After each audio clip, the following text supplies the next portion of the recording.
it's called special pleadings. What you're trying to say? Yeah, I had a feeling it was that, but I didn't want to just say a word that I wasn't sure about. So. Yeah. So let's try. No, you're ridiculous. Come on, you're being really stupid right now. I disagree. Let's just try again. So does triangulation require actual position? It's not triangulation. So how do you do triangulation without actual position? It's not that you can't do it with actual positions. It doesn't make sense. We're not triangulating. That's just why I disagree with what Zanik said. What else should you disagree with?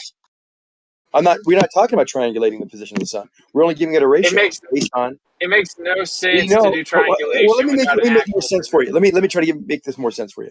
We see the moon half illuminated. Hold on. It doesn't matter where the moon is.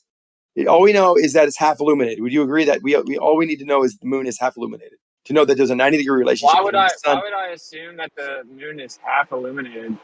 Because you can see it half illuminated. Strongest flat earth. Wouldn't that be 1/4 illuminated in your worldview? Yeah, a quarter. I mentioned that earlier in my discussion. Yes, a quarter moon. Okay, so it's 1/4 illuminated. It's a quarter moon. Yes, it's a quarter moon. Yeah, it's a quarter moon, but not because it's 1/4 illuminated. Well, we only see 1/4. Well, we only see 1/4 illuminated. It is half illuminated. We only see a quarter of it. So we call it. See, you're just getting down a rat hole of confusion. Listen, let me make it real clear for you. Hold on. Let me make it clear for you. It is half illuminated, and what we see. Hold on. It is half illuminated. It is half. Witsit, shut the fuck up. It's half illuminated, and we see a quarter of that. Okay. I wonder why you guys have to we see half of the half, which is a quarter. Which is a quarter. Don't be an idiot. You're being an idiot. You're just being a complete moron. Zanik, can you leave it out of it? If I was such an idiot, you probably wouldn't have to impulsively interrupt me 4v1. I'm not impulsively. You're making silly statements about it being half illuminated, and you don't know it's half illuminated. Yes, you see it half illuminated. We're both making silly statements. So. Actually, the silly statement was you don't need actual position for triangulation. So we're not triangulating. I told you we're not triangulating. We're not triangulating. We're not triangulating. That was established at the beginning of this conversation. But you need an actual position. Aristarchus, you don't know how far it is. No, we don't have a value for how far it is away. All we know is the sun is 300 times further away than the moon. That's not triangulation, idiot. Come on, wake up. Okay, buddy, listen carefully. So no one said anything about distance. Okay. Secondly, if you actually just use trigonometry, the sun and the moon want to give you the exact same value. Moron. No, they won't. No, they won't. What are you talking about? They don't have the same angular size. So, okay, let me such a knucklehead. It's like you never went to school. Angular size. If the sun and the moon is strong. No, angular size is determined distance. Why do you keep interrupting me? Can he explain, please, without you interrupting him there? Thank you. So, if the sun and the moon look like they're the same size in the sky, and then we do trigonometry, you would get the same value. You wouldn't get 300 times greater. So trigonometry would be used to not get that same value. That's how you know it's not the same distance away, even though they're the same angular size. What part of that don't you understand? What's it? Trigonometry of what exactly? Yeah, what? That question alone shows that you're really being silly. Of the relationship between the angle between the moon and the sun, as with the Earth as a fulcrum, is what Zanik's talking about. Okay, yeah. So, and the sun and the moon are optically the same size in the sky, right? Angular size is not trigonometry. I didn't say it was. You were implying it was. Okay, so here's just objective facts, okay? So really? You're going to give us objective facts? The guy, he says that if I go up a balloon, if there's Coriolis, why doesn't the Earth rotate underneath me? That's all your objective facts. You gotta let him talk, man. Yeah, you gotta let him talk, Zanik. He's an adult, Zanik. All right, so trigonometry is rendered useless without an actual position, right? Because, like, it's not about distance. It's just that what you're seeing is an actual position. For your data to have any substantive value, it has to be an actual position. I mean, Kosho understood that, but Zanik just has to disagree. No, because we weren't using trigonometry. You missed that point, didn't you?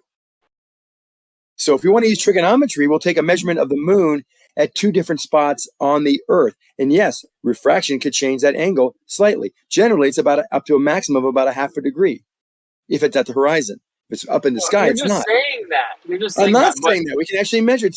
It's demonstrable. We can actually measure it. It's repeat, rinse, repeat. Yeah, it's not that. You can measure it. It's not unusual.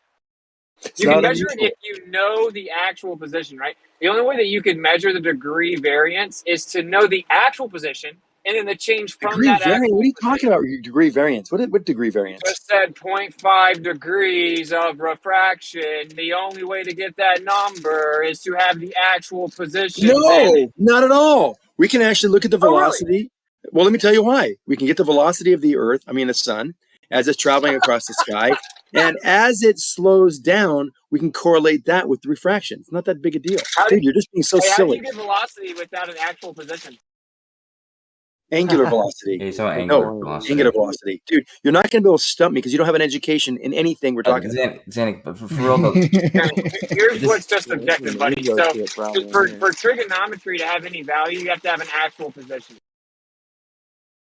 That's patently false. Oh, how so? Well, the value of that trigonometric function and result will depend on the accuracy of the location of the object. And so within that tolerance, we will be that accurate. It'll be proportional to the accuracy of that measurement. And so sometimes the measurements aren't that accurate, but it still gives us a rough estimate. We know it's not 90 degrees off, right? So at what point is it, how far is it off? This is why you listen to him. It's because he's not even arguing that. He's arguing to the point of it not even being a physical object, as the extent of how. Winston, are you arguing that it's not a physical object? Well, yeah, I think if you're right, Coach, I stand corrected. But are you arguing that it's not a physical object? You always stand corrected. No. Are you arguing that it's not a physical object? Hold on, Kosho. Are you arguing that the sun is not a physical object? Dude, Kosho just tried to tell you. I'm not going to make the presupposition of material. I think that's ignorant. Well, did I misunderstand you? Did you say the sun was not a physical object? I thought it was location of the physical object. Now you're saying it's not a physical object, which is Grim, please. Is it a physical object, or is it? I don't make that claim. What claim are you making? I'm not claiming it's material. How do you not understand that? Hey, I think my question was very, very simple. Is it a question of physical object? Guys, I'll say it one last time and I won't say another word. Is it a matter of the object not being physical, or is it a matter of the object not having a physical location? Which is it? Okay, yeah, so you can't answer it, can you? Okay. Listen, buddy, if you keep it, oh my God, training so hard. Oh my God. Dude, here's the deal, bro. I don't make the assumption that it is material. Do you understand? How is that an assumption? That would have been that's a long way around to answer my question. So you're not assuming that the sun is a physical object. That's your position. It's not physical. That's right. It doesn't have to be a physical material object. That's right.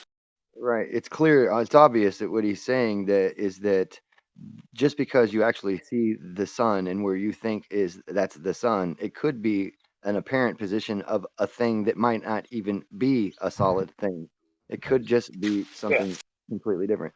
That's what I'm getting. Like what you see could be a byproduct of something material that you don't see. Like we literally don't know. To presuppose that what you see is the actual material position is very ignorant. Right. That'd be like saying, I swear to God, the pencil is right there when it's the pencil in the water. Coach, you see how...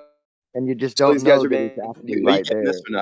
No, you can't have, even if it's not a physical, it's going to have plasma, and plasma is physical, but you're saying it's not physical at all. Just some kind of magic illuminary object, fine.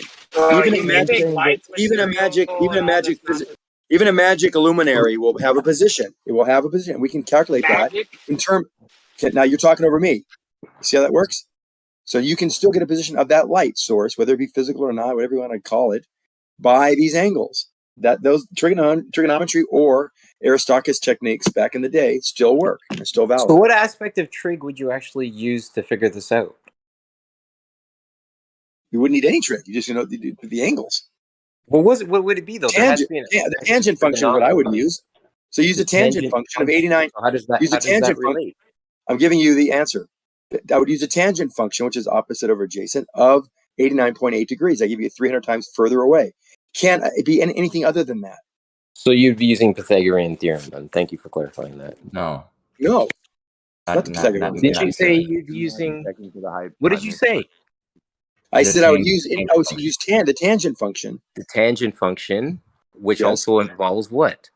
tangent, opposite, adjacent, doesn't it? Opposite over adjacent, correct. That's not Right. Pythagorean. SOHCAHTOA. That's not the Pythagorean Sine, theorem. cosine, tangent. The Pythagorean theorem. That's Pythagorean theorem, is it No, not? give me the Kosho. Please give us a definition of the Pythagorean theorem. Please, class. Thank you very much. What is it? Sorry, I didn't hear. It's a squared plus b squared equals c squared. It's the relationship between a right triangle and the hypotenuse. So the SOHCAHTOA, sine, cosine, tangent, what is that? No hypotenuse. Those are just the relationship of the angles to the sides. To the side of the triangle. But is there an actual name for that? Because that is a method of trigonometry, is it not? Yeah, it's more of just like a mnemonic, just to remember the trigonometric. But there's no name to that. No, not that I know of. Yeah, Yeah, just SOHCAHTOA.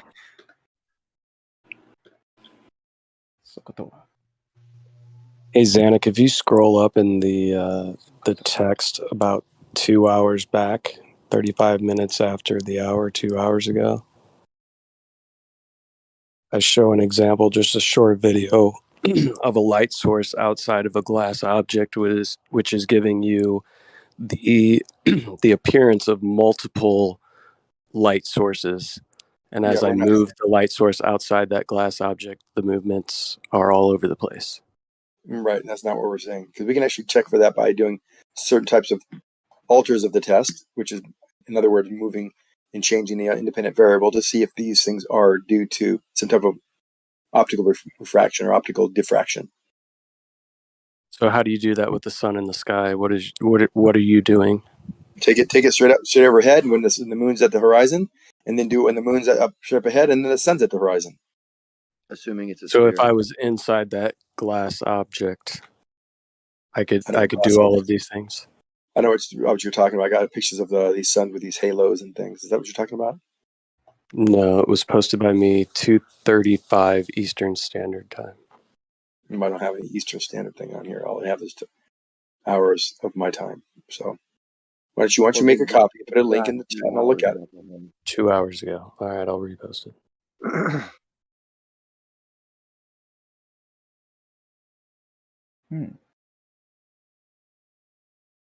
I was gonna say, Zanuck, you don't know how to figure out 2 hours ago, and what are you doing here? I'm not gonna go through the fucking. I know, but I mean, Eastern Standard Time compared to where you're at. Where are you at? Pacific. I can look at the clock and scroll. I'm not gonna do it. Have them just post it again. 2 hours would take me a lot of scrolling. I don't want to do that. I know we do move fast in here. It is a lot of posting.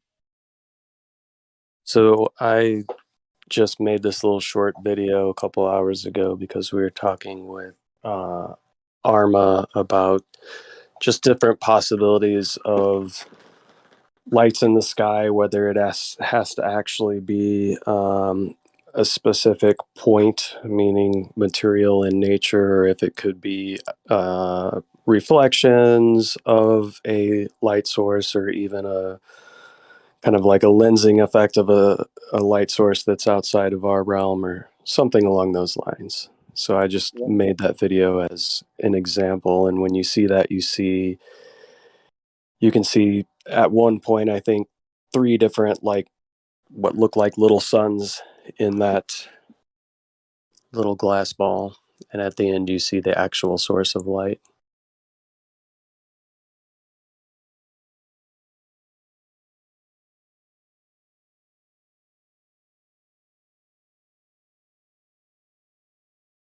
Which is made of matter, your actual source of light, right? And it is that's one of the points I think that there is no laboratory experiment where light came out of nothing. It's always been because of its subsequent energy transfer of certain types of properties of matter itself.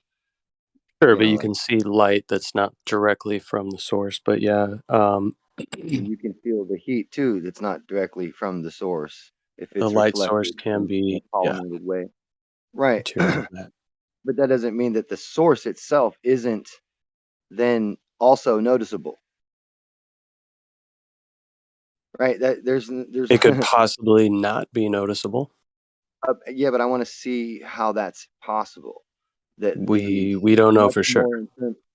Right, but That's we the already thing. know that Once we get when light is reflected off of something, it loses energy. So it would be the second source. It wouldn't be the first source. There would be a weaker the source would be the one we're looking at if it was the apparent or the reflected source. So there'd be a stronger source right nearby too. You Right? could There'd say be a that, but you stronger can source also that use a wouldn't be Fresnel lens to focus light, right? So right, but we the can't with the light that it Fresnel lens is though. We can't focusing use is, I know, but hold on, I already did this. With the Fresnel lens, though, we can't keep the object at the same angular size as it moves across the Fresnel lens. It changes in angle and in dimensions as well. So it's still looking at this perfectly round object in a Fresnel lens. And a lot of wonky shit goes on in a Fresnel lens. It's a really bad example. That's why I was like wondering well, I'm just how this saying is that something that a I'm pleasure giving rests the on as example of a Fresnel lens increased is a pretty good energy, idea, right? simple As a idea, because lens.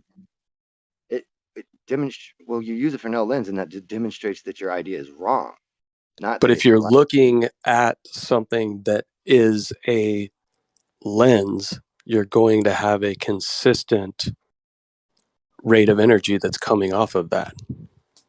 No, you're not, because the lens is not focal point of the lens is not always at the same angle on you. So you just staying still is going to change the dimensions of this moving object through over a Fresnel lens. It's not going to just stay like an airplane would not look like an airplane after a few seconds passing over a particular area in this lens, or nothing would. It would all none of the circles that are in the sky would be circles. It'd be streaks and arcs at different areas in this Fresnel lens. So that's not what we're seeing.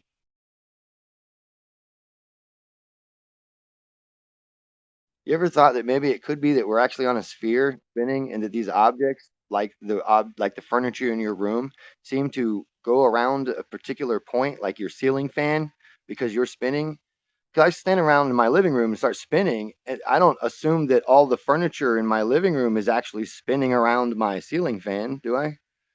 Because it's a ridiculous thought in that sense. Because since the furniture in my living room is moving relatively at the same speed, even my cat that is walking is still moving at a slower rate than I am spinning, therefore making it seem as if the movement of my cat is also about the same movement as the furniture. Yeah, but you You see also all those assume that when exercises? you You see know how things simple move that in the is? sky, that you're moving, which is causing their movement, but actually they're standing still.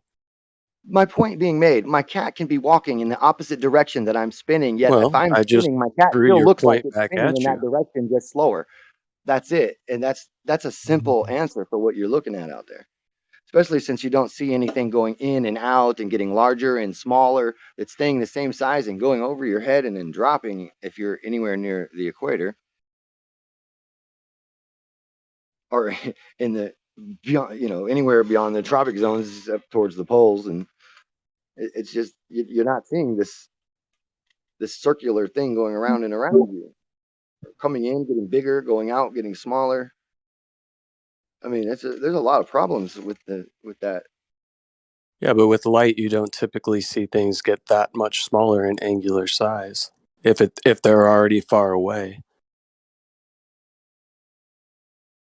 These aren't point sources, though. This is the moon we're talking about, and the sun. These aren't light. You can see objects in them.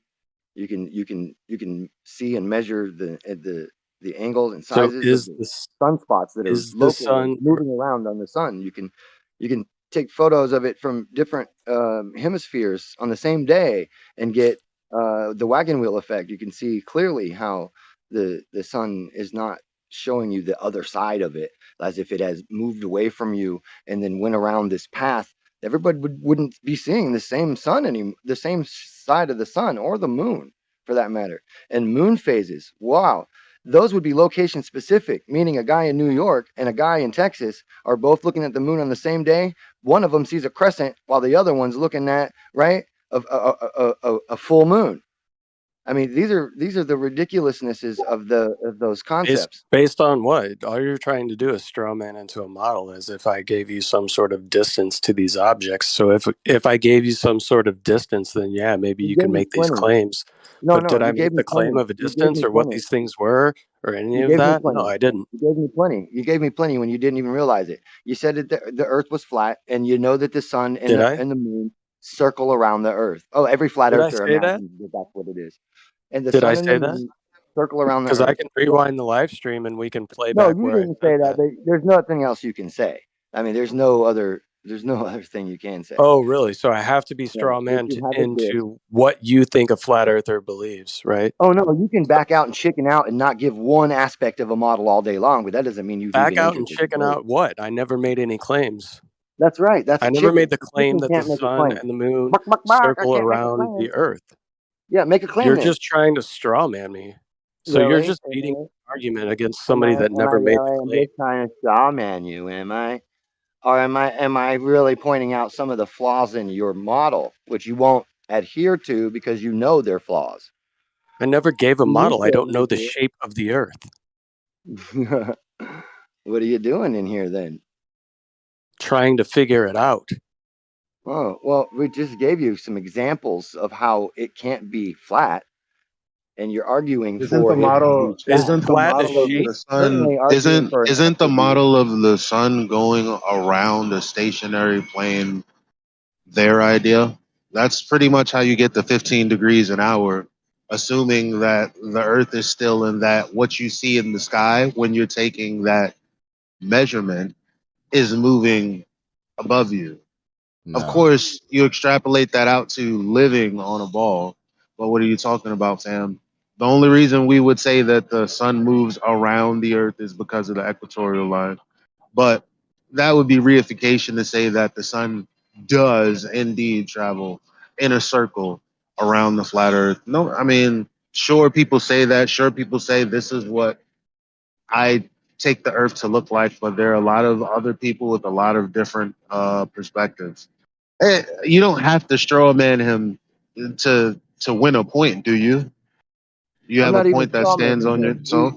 I'm not straw manning him. I'm talking about the flat Earth majority argument, right? You're on a flat disk with the sun and moon circling around the top of it. So then go make I a just told you YouTube where video. I told you where that comes from. No, you I argued told you for where that Fresnel comes lens, from. It's from and the Fresnel lens idea came from the same thing, the flat disk with the sun and moon circling around top. well, with the 15 degree an hour of the sun circling the Earth and there being an equator is ultimately the same exact thing. But we didn't come up with that. That's just what it is. Well, nobody in the round Earth model says that the sun actually goes around the Earth. No, but The Earth is spinning. The Earth's spinning, so you visualize it as going around the Earth. Yeah, but that 50 degrees per hour can't come from that. So it didn't come from that. It didn't come from imagining the Earth being like that, because you can't. It doesn't work out that way. The only place that would work out is if you're at the North Pole, but everywhere else would not. It wouldn't work out. Being on a flat disk with the sun circling overhead. Yeah, not one place.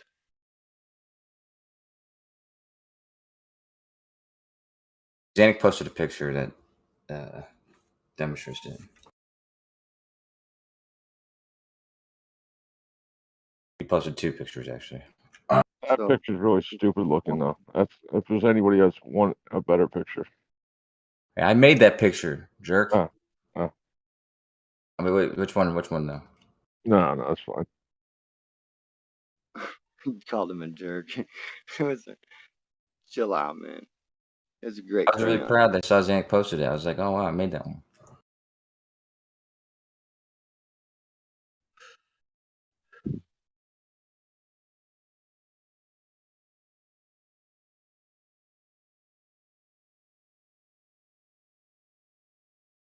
You know, some of the best liars lie about some pretty big shit, right? But you also got to pay attention to them because they also tell the truth about 90% of the time so that they can lie to you. What makes you think that this globe thing is one of their lies when you're not paying attention to the other shit that they're doing to you right now?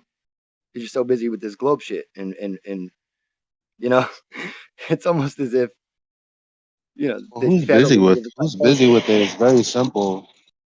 It's very simple. There's one claim that we can directly actually validate, and that's that the horizon is the geometric curve of the Earth from your position. That's not true. That's the only way you can validate it somewhat directly. So, with that out the window, there's not much else to do It's not other out the than play window with because the you answer to guys. that is there would be no apparent horizon without the antecedent geometric horizon in the first place. And a great example of That's that would be definitely begging me the showing question. you a pencil in water and you seeing the apparent position of that pencil and you then trying to tell me the pencil must not exist because all I can see is the apparent position of the pencil. Exactly. That's not Great, true. great, Because the great antecedent analogy. is that the pencil must exist for you to see the apparent position of the pencil. Thank you. I don't know why you're even hung up on that. Too easy. Well, we need to know what a It's a pencil looks begging the like question. It's a first. begging. So what is It's a a pencil begging. anyway? How do you know it's a pencil? Well, It let could be me let me Guys, respond. let Let me him respond. speak. Like I said, it's a begging the question because, like a pencil that you put into the water, you know it's a pencil, and you know it's a pencil that appears to be maybe not exactly where it is. However, Yeah. when it comes to the Earth being curved, and you saying that the geometry because of the light bending through the atmosphere is No, misplaced, because of the that's Earth's just begging the curvature. question. First of all, it's the Earth's Yeah, curvature. well, And then the when you light say bending it's through the because of atmosphere, when you the say light it's bending through because the of, atmosphere actually when you goes the say other it's way. because It of, makes the Earth's when you curvature. say it's, It makes the Earth's curvature. It goes the other way. It's not the light excuse me, you're bends taking and what makes. I said and you're running off. Actually, you have no idea what I'm about to say because your sentence ran on for so long that it became a gish gallop. Well, it really didn't. It was just me making a point, and that was very rude. Well, you know what a gish gallop is, right? It's more than 1 point, and you're trying to lap over, and then you hear me Well, coming in the the one fire in the point, next one, and you're is lapping you're the other begging one the and question. Now, do degrade you want another to know point why? into the. The 1 point is actually you're begging the question. Would you like to know why? Well, I try to tell you how I'm not doing that, right? You are Well, you basically. can't tell me how you're There must be not. You some can't other tell force. me that you're There must be not some. doing it if I I'm can if calling you out a shut up. fallacy, and then I bet you I could if if you would be I'm quiet. calling out a kosho, if I'm calling someone out on a fallacy, don't I have the opportunity to tell them why? How can you refute something? Like how you gonna refute it Because unjustifiably? I'm 2 steps ahead Let of me you in this justify conversation. I'm why I'm sorry. telling you what I'm telling you. You're not 2 steps ahead. You're just too far gone. Yeah, ahead of you. Wait, why was Kosher brought up for again? Well, it He's was like talking to Grim. Is he not modding right now? No, No, he's not. I just play It one was on a TV. pre-show mod. No. It was like help. I understand that. Well, he did say, come So on, what's your guys. Now, point, then? What's your I point? I'm don't, begging the question because I don't know that there's an actual horizon first, and I explained that by saying if you have no, another wrong. mechanism to bend light Sorry, to don't create a continue if horizon, I you say can wrong. demonstrate If that. I say wrong after you characterize what I said is wrong, then say, okay, well, then tell me what Oh, it okay. is. Explain how it's not that then. Okay, you said it's a straw, the horizon. No, geometrically, a consequence of the Earth that's curving away at a specific rate. That you can't prove. You can't say, well, it's because of Earth curve that the light does. No, that's begging the question, Sam. No, it isn't. You can measure it. You can experiment. Honestly, I don't know why you wasted your time thinking that you were actually calling me out on a logical fallacy, and that didn't happen. You did waste your time though trying. Yeah, Elijah, you know the Well, exactly horizon what I dropping. said is exactly what you did. So No, and now Elijah, you Zanuck know. is No, coming in with red I gave a herring. preface. I gave a preface Not a red that herring. It tells you how you measure the curve of the Earth. right. I gave evidence that there is no apparent anything without the actual thing to be there in somewhere. So Yeah, you need that's to true. then address that. That's the first thing you That need is to true. attack.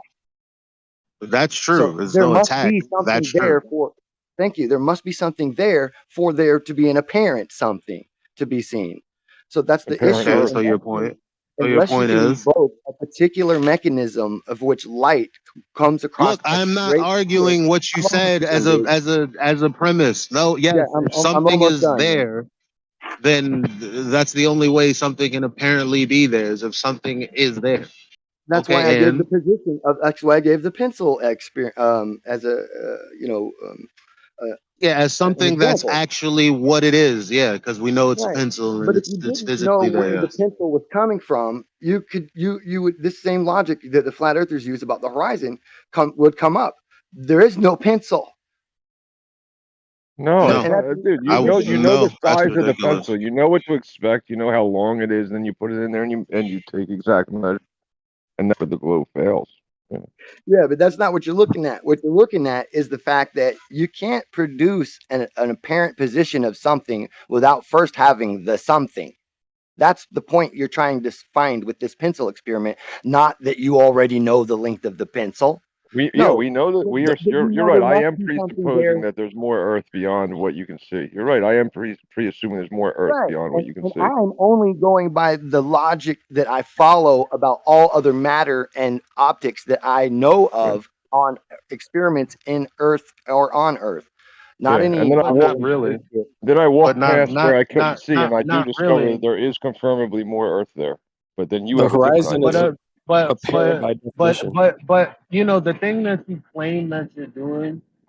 Okay, let me expose you right now.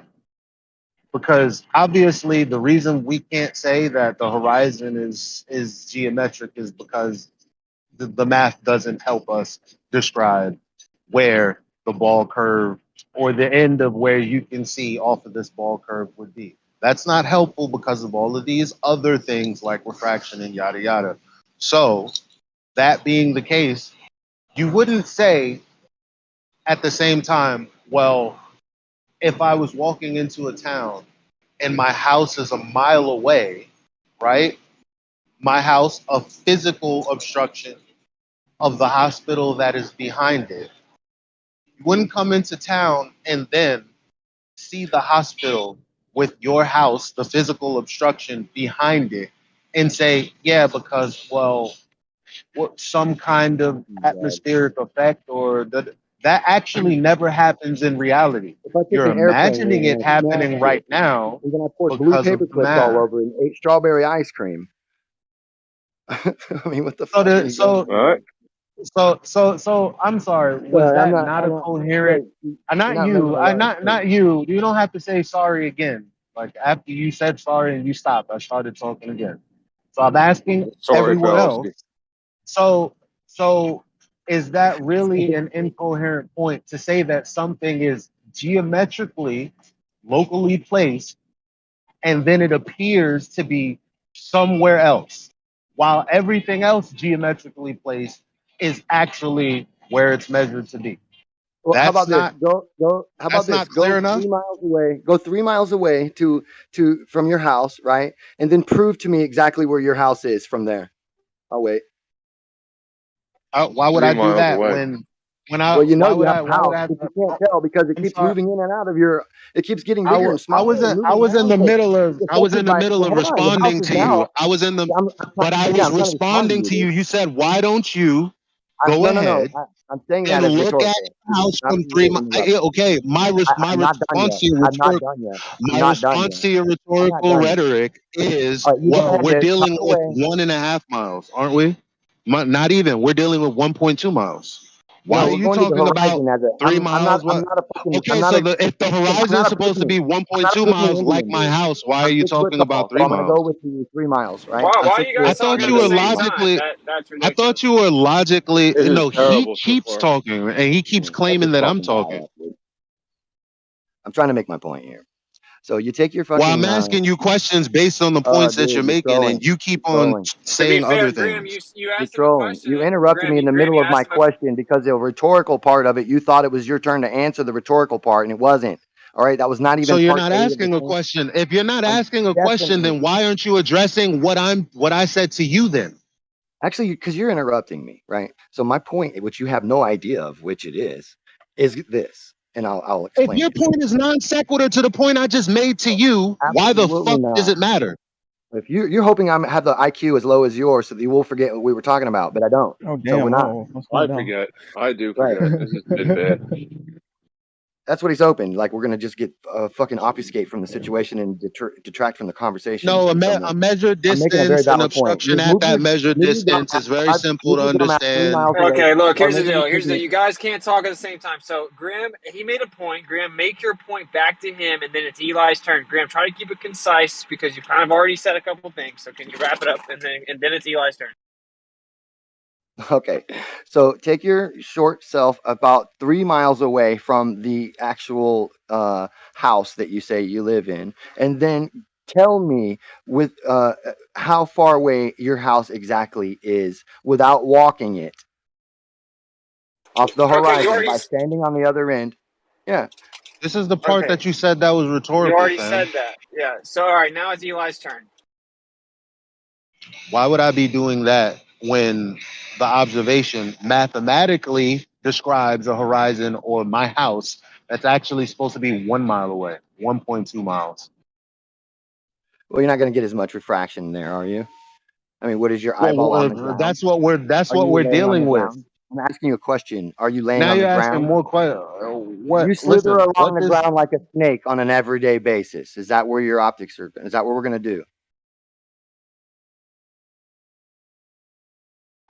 No, I don't think. But wait, you're telling me you can't. Stand up off the ground so that you can get rid of some of the very obvious. You're telling me that I thought he was done. You see what I'm saying? Now it's three of us talking because every time he makes a point that's not really a point, it's actually just some silly way to say I'm not really going to actually address you because it's dumb. This is all he's doing. Yeah, I want to point out though, and then it's Eli's turn. But I'm saying Eli said that there was a house in a hospital, and then it blocks it, and you're never going to see it around it. And then you said, go far away and tell me how far the house is. That doesn't really respond to what Eli said, which is that there was a physical nobody's arguing that. I can put my thumb in front of my eye close enough and block out my entire vision of everything in front of me. That doesn't mean shit. That's not what we're talking about. How are you so dumb, but you think I'm dumb? That's crazy as fuck.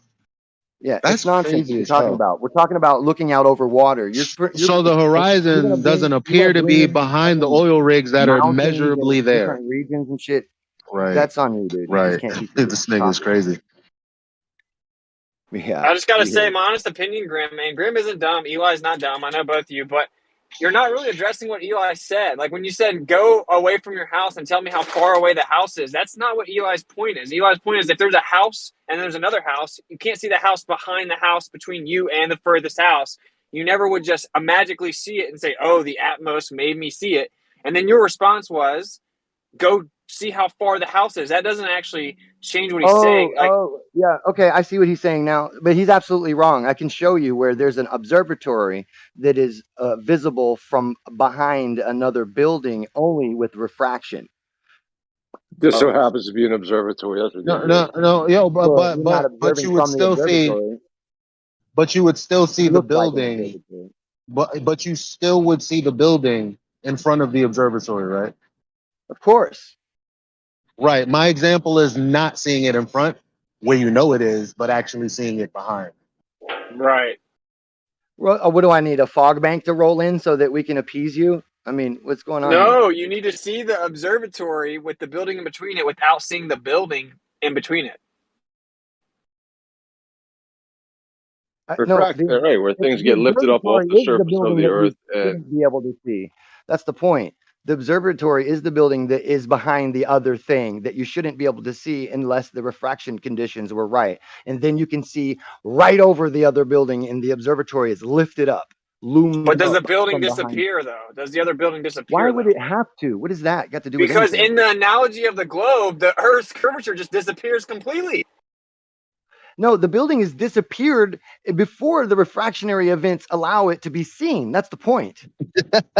No. You're not understanding, dude. Man, you're not understanding. You're not understanding. On the average regular day, the building is not in the line of sight, right? So yes, it is. The building itself. Yes, it is. What I'm talking about. Yes, it is. It's my example, and I'm giving telling you. Example. I'm not giving you. It's your my example. Well, he just did. So in my example, if I come into town, my house is a mile away. The hospital, let's say the observatory is behind my house, somewhere after the 1 mile mark that my house is at. Never am I going to come into town, the border of the town, and not see my house. Rather, I see the observatory and my house behind it. That will never happen. I'm trying to tell you that literally is what. You know what? I think maybe I just tune you out. It just doesn't make sense what you're saying. Of course you do. Dude. I know, because I don't understand. I don't understand what the problem is. Like you're trying to tell me something. It's really important to you guys that you're trying to get this point across that doesn't make any sense. Makes perfect sense to me. Of course it does. No, of course it doesn't make like any well, when I not to me, because I've actually seen examples of buildings that were not in view, and then on extreme days, those same buildings became in view, but they were behind other buildings that were blocking their line of sight normally.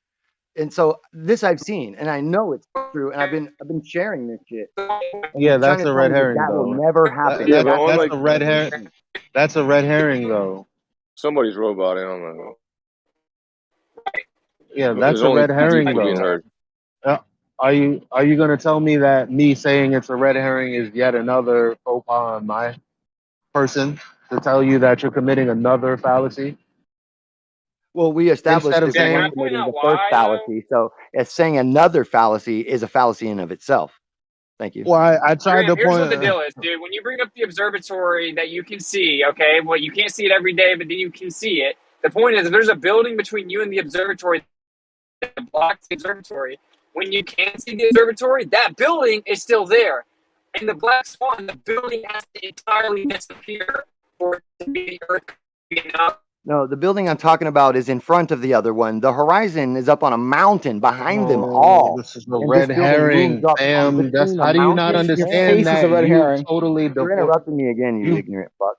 So the fucking because building you divorced my point from what you're saying. And the other building are both in front of a mountain, which is behind them all, which is not anything beyond the horizon. It is an actual hill that we've blocked the line of sight by one of the foothills, and then when the refraction allows for you to visualize and see it from your line of sight, it is that's that refractionary event that where it's loomed up.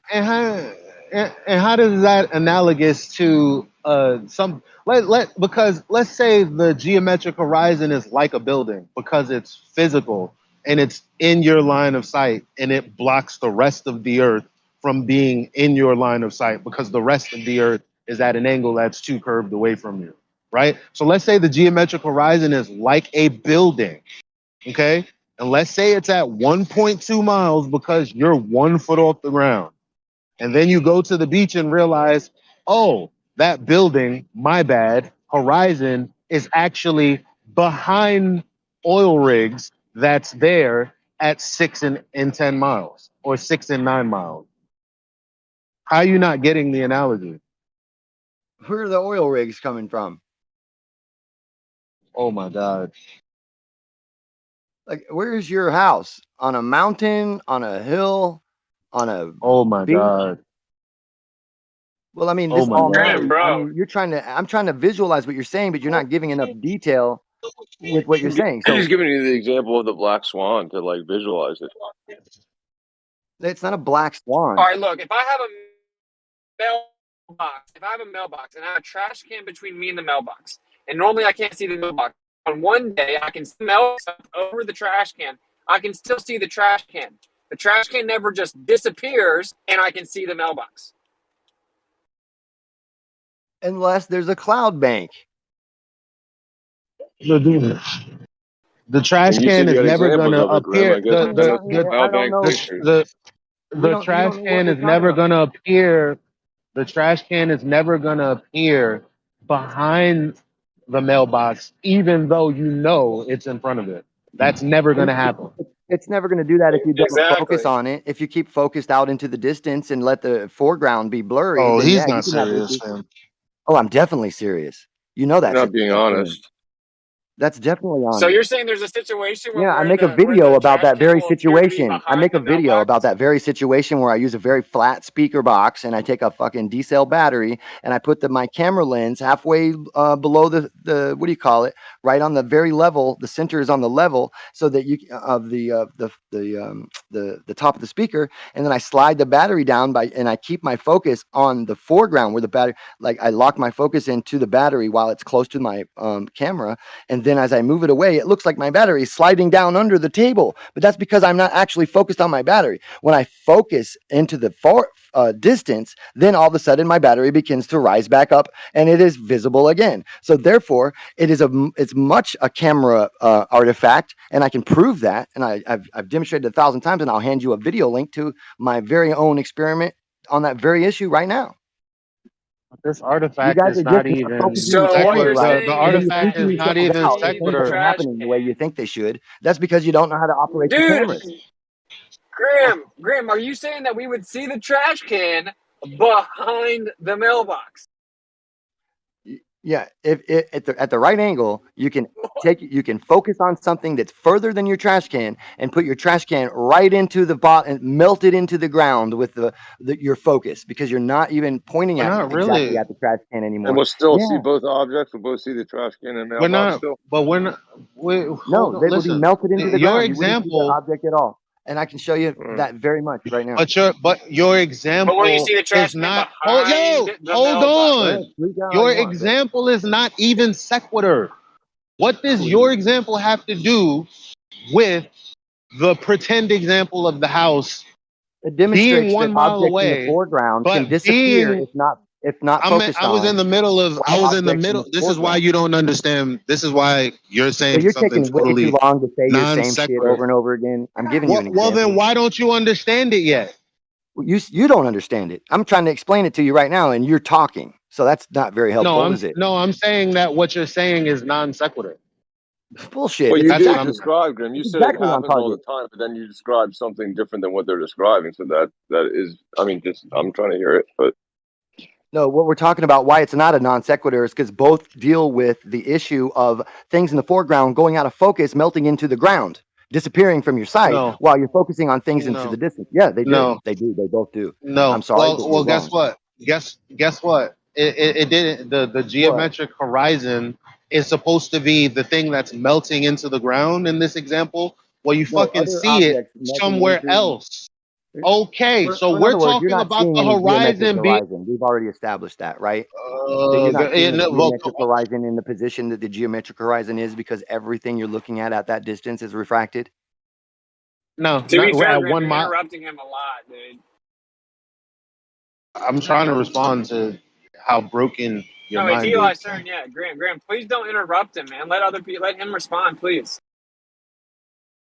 It's non sequitur because we're talking about something that measurably is physically at a location, let's say 10 paces from you. And then there's something behind it. So you come outside one day, and that same thing that's 10 paces from, I guess, your doorstep, that thing that's always there appears like it's across the street behind your car now. What I'm saying is that's what you're proposing is happening in the Black Swan. No, it doesn't make sense to you. No, it doesn't make sense to me, because it never happens. You're giving an example of some shit that you did, which is totally non sequitur to what I just said. Like I explained to you already why it's not a non sequitur, and your lack of intelligence leads you to believe that it is. But the fact that I've already explained to you by objects in the foreground being blurred out by not focusing on them, while objects in the distance are being focused on, and I can demonstrate that. And you keep saying it's a non sequitur, but it's absolutely what you're talking about. And so if you're not focusing, you can focus and you can refocus your shit, and you'll be able to see those things that you are pretending like you can't see while you're out of focus. It's the same shit. Remember, you're going to say that we're all lacking. Yeah, I'm going to say that right now. If you either have some sort of a bias. Well, my IQ probably towers yours, dude. So no, save the IQ dick waving. Not anything about IQ. I'm not talking about anything about IQ. Here's the deal, buddy. Here's the deal. No, I didn't mean that. I didn't hear what you were saying. I'm not saying He's like Zanuck, just like a younger Zanuck or something. Well, no, I'm not saying you're not. All he smart does guy. is talk. Grim is way better than Zanuck, but Grim, you have to stop interrupting because it gets really aggravating. Okay, the reason we're saying it's non sequitur is because in the analogy of the black swan, the quote unquote geometric horizon is still visible. It's just behind the object, so you don't need to just morph it into the ground. You need to make it lift up and go behind the object and still be seen. Remember that we're talking about columns of air, right? And you're looking through. If you can, no, we're if you're talking about multiple, apparent. Did I interrupt you on that one again? You said what is apparent. You look, remember the pencil example. Be more fair about it. But remember the pencil, like but if you were talking to a girl, or you're talking to your mom, or you're talking to your brother, you're talking to my mom. But when you're talking to people in real life, and someone says, "No, that's not what I mean." Oh, my bad, bro. What do you mean? Like that's a real conversation. I don't often have conversations with Globers or whoever else in this realm of conversation, because it's a weird way that you guys talk, and it makes me yell because I can't stereotypical physically do what I would do in real life. Like it's really annoying. Wouldn't you be one to love stereotyping? I'm talking about your behavior. I'm not even stereotyping. I'm talking about. Tell me about my behavior, you dumb cunt. The bottom line is you're not even listening to what I'm saying, because you're talking about something you're talking about who cares? You're talking about something melding into the ground so that it's not apparent. Well, remember his apparent example of the pencil apparently being somewhere else? But now when we're talking about the apparent horizon that's apparently behind when it's physically in front of something, and he doesn't understand. That's hard to believe.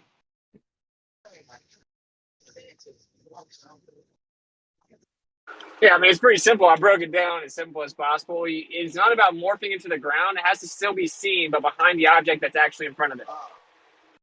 It has to go behind the object, even though it's actually in front of the object. Yeah, I think Rim is saying that's impossible. That's not what happens in real life. And I think that's what you guys somebody's saying. Same thing. Well, that's our point, right? Because, okay, I use the trash can in the mailbox. The trash can is taller than the mailbox, right? So you'll never see the trash can look like it's behind the mailbox, even though it's actually in front of the mailbox blocking it. And that's what the black swan is. So that's the whole point. He keeps talking about morphing it into the ground with the camera trick. That's not it's non sequitur. Eli's correct. Wait a minute. How is that the same as the black swan? You're talking about the horizon. The horizon in the oil rig. Yeah, the horizon goes behind the oil rig, right? So it's like a physical obstruction is actually in front of the oil rig, but it appears to be behind it in the black swan. But in that example, though, the horizon. So in the other example, that you're talking to objects. Watch the video. And the example of the horizon is not an object in itself. It's a location that it represents the extent that you can see along the surface. So, horizon is an object.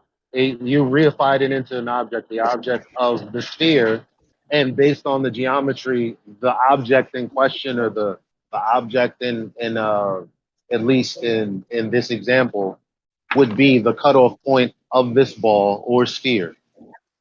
Yeah, but that's not a fixed location. It is a fixed location. Yeah, what are you talking about? The extent to where you can see along the surface changes throughout the day. So no, I know that. I know that that's true, and I know that your rhetoric also includes not seeing it in one position. But technically, it's in one position, even though we don't experience it, right? No, for any given moment it can be, but we're talking about the actual position. Not for any given moment. What I'm saying is the geometric horizon changes throughout the day, and so that fact alone allows it to, of course, be sometimes in front of something, sometimes behind something. Right, I know you believe that, but the physical location is exactly the same. If I'm 1 foot off the ground, pure geometry, it's 1.2 miles away. If I live on a sphere the size they claim, right? Yeah, but literally. It's not how it works. It's not. No, don't say that's not how it works. Let's go step by step, because I know you already disagree. right? So just for clarity, just say, yeah, technically, if we're standing on a globe and there wasn't any of this nuance that I'm about to spin you guys' heads with, then yeah, the horizon, you would see the cutoff point of the globe because the Sagitt is right there and you can't see beyond it. Then technically, that distance is the cutoff point for what you would see.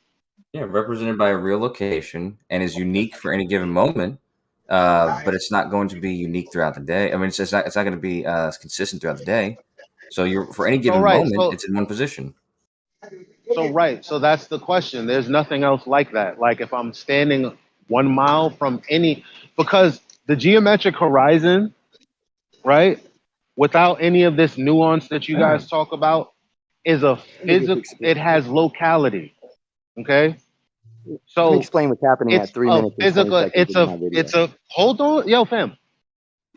Wait a minute. This should be very clear to you. So it's physical. Okay, you understand that. Already said that. Okay, moving on to the second point. So now, since it's physical, what you're saying, because we're talking to Kosho, Grim, so just fucking relax. Oh, I know, but you asked me to get my video and get it all set up for you. So now that I'm here, I'm just letting you know. No, I never asked you to do that. I told you that that's what's happening. That's actually what's happening. I made this video. Yeah, okay, but it's still gonna be non sequitur. So anyway, it's gonna be non sequitur. Away from it. We'll get back. Give it a view for you. Anyway, so like I was saying, Kosho, we know what the geometric horizon is in conception, and so that being the case, when you say, well, it appears to be in front, behind, that's analogous to me saying, well, like a building that's 1.2 miles away, because of effects, it can appear like it's in front of or behind other things that actually are there when you look. It's not the same because the building is not going to change its apparent distance from you, right? So well, you're saying that the Earth is. No, I'm not. I'm saying that the horizon as represented as the distance, the furthest distance along the surface that you can see before you can't see the surface anymore. That distance varies. It's not a consistent distance, and so for that reason, it's not the same thing as a building or anything else that is an actual fixed distance from you. Thank you. Yeah, we know that's what you're saying, but you can't say it's not analogous to the example I gave. The example I gave being ridiculous as hell. Right. Well, anyway, at 3 minutes and 20 seconds in my video, because this video started off with me just trying to figure out what it is that's happening in some of these, flat Earth bottoms disappearing up on flat surfaces videos, right? So, and I already knew at that point that I'm dealing with charlatans because I was dealing with this is what the stars really look like videos, and somebody gave a video an image of Venus and showed it as some kind of a wonky plasmoid looking thing, and it's an obvious out focused image because I can take that same camera and look at Venus, sharpen the focus perfectly, and get a crescent for that time of year, a very sharp, clear image of a crescent with the lights reflecting off the planet. And so it's obvious that we're dealing with charlatans. So I wanted to figure out what the hell this next charlatan move was. So I figured it out. It only took me about 3 minutes and 20 seconds.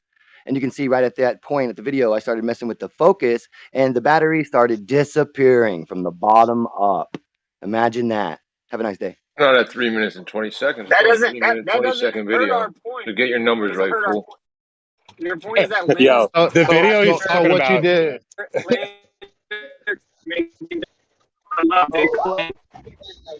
Bro, that video was done on a flat surface. A little bit. That's right.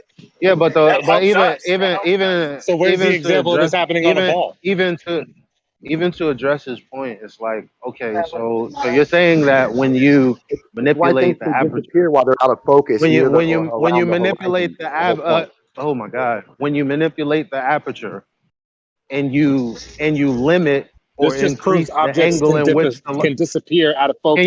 Why y'all talking like in the middle of what I'm saying? Like, what the fuck? Are you retarded, fam? Yeah, dude, I can't mod much longer because I have to go move this furniture. But you guys have got to stop talking over each other. It's really ridiculous. This is turning into Gamma Panda's room. Like I was in the middle of a sentence, bro. I think y'all do it on purpose because I think this really just is a holding pin for you and I with it to not go and talk to more people that are serious. Like, we just waste our time coming in these rooms.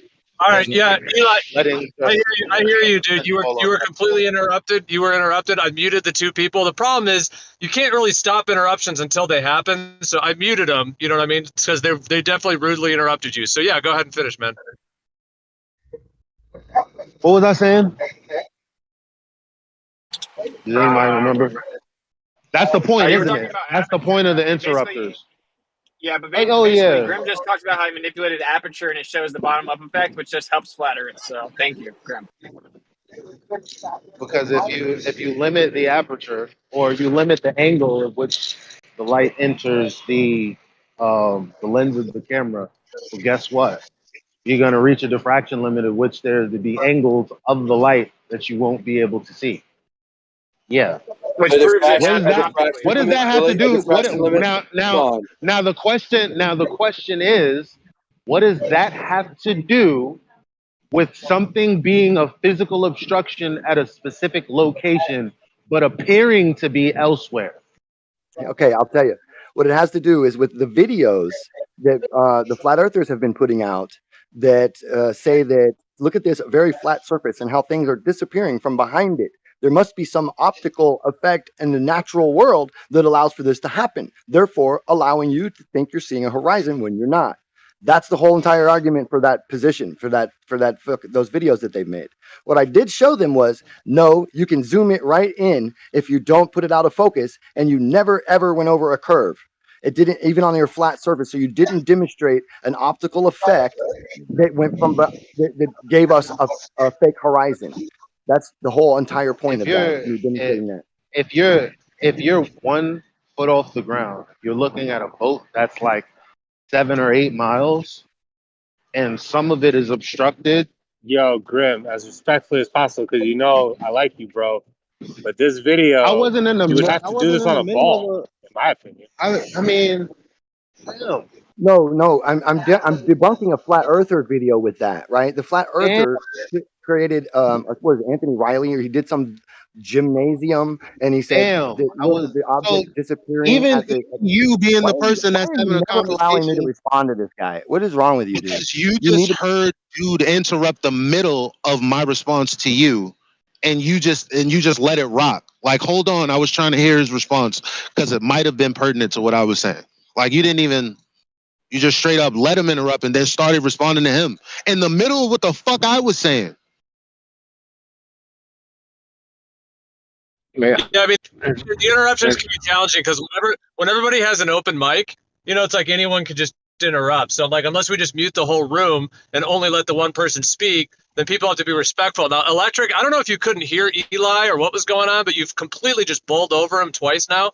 So I just temporarily muted you for a second. But I mean, all we can do is ask people not to do it, or we just mute the whole room. Because, yeah, Eli, you were right in the middle of something good, and we're all listening, and then when you get interrupted, it throws it all off. So if you can remember where you were at, I think those guys are temporarily muted right now, so you can complete, because they've been just interrupting you constantly. So it's like being kicked in the nuts as a boxer. It's like, continue, huh?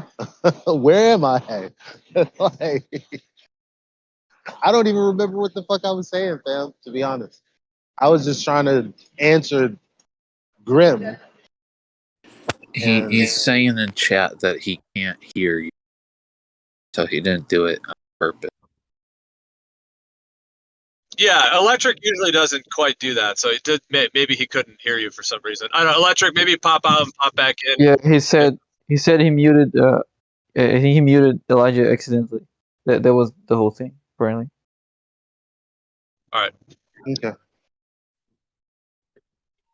So I don't know if Elijah is just waiting for me to talk before he starts talking again, or every time I stop talking, he has nothing to say or whatever. But it's pretty weird. It'd be a good point for you to proceed, Grim. He lost his point. Maybe it'll bring him back.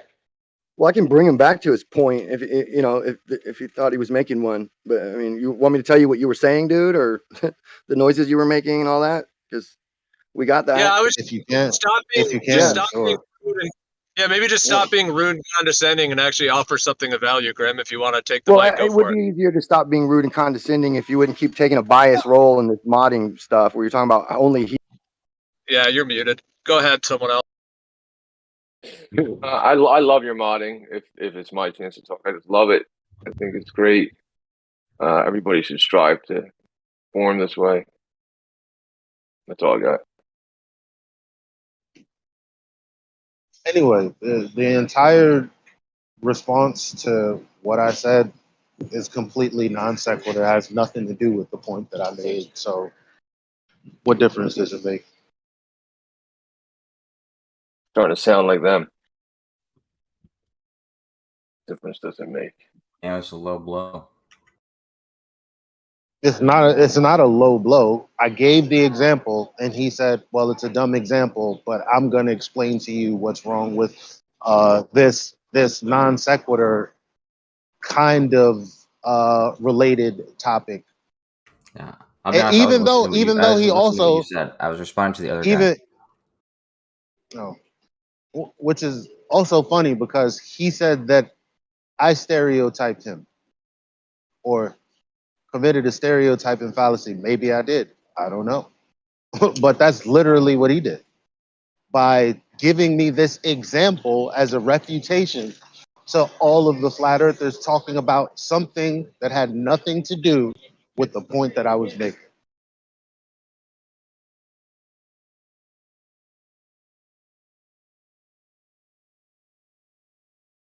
And to be fair, Coach, all you said was it is possible, but you didn't justify it. You just repeated back what I said wasn't possible by saying, well, it's not the same thing. So building geometrically at 1 mile and Earth curve, obstructing the rest of the Earth geometrically at 1 mile. They're not both obstructions. For some reason, one is different than the other. Yeah, so I didn't. I'm not trying to prove something. This should make sense to almost anybody. I'm just letting you know that a building which is in a fixed position on Earth and another building which is in a fixed position on Earth, that's not something that you can rearrange or change. However, a building or an oil rig as one object and a conception of a position being that the furthest distance you can see along the surface, which varies throughout the day, which can absolutely, but by, like I said, just what I just said, it changes position throughout the day. This can be in front of that building, behind the building, on the building. So these are not the same thing. And you would not expect the same thing in the case of the two buildings, which are in fixed positions. So you can't use the geometry of the globe to falsify it. So it's unfalsifiable then. So then you're begging the question then. You can. You just heard have exactly to what I take said, the man. rest. Yeah. You just have to take Well, okay. the Wait. effects and things into consideration. Let me respond to. And show that even with those effects, that the value is wrong. Then you falsified it. No, because it's nothing you can. Yeah. First of all, you can yo, if I'm trying to refute what you're saying, you got to let it happen. I heard you and Kosho, and I was asking you, no need. Let me respond to Kosho, but you spoke anyway. So the bottom line is, well, if the claim is that the horizon is geometric, but then on top of that, we can't experience it because actually what's supposed to be local mathematically and used as local mathematically for all types of other things, in this case, when you look at it, you actually can't determine where it is, whether it's in front of something or behind something. You don't know if it's 1 mile away, 10 miles away. Therefore, how could you falsify the claim of the horizon being geometric? Yeah, I'm seeing an issue with it's like you need an object as big as the globe to verify that refraction on that scale is even possible. So therefore, the only thing that can confirm like refraction at that rate is the globe itself. I mean, it's pretty tough to swallow. You can take down the conditions and other parameters for refraction, do the calculation, show that reality doesn't match the calculation, and then you falsify. 7/6R. Yeah, 7/6R, and then you come up with a globe every time. It's pretty cool.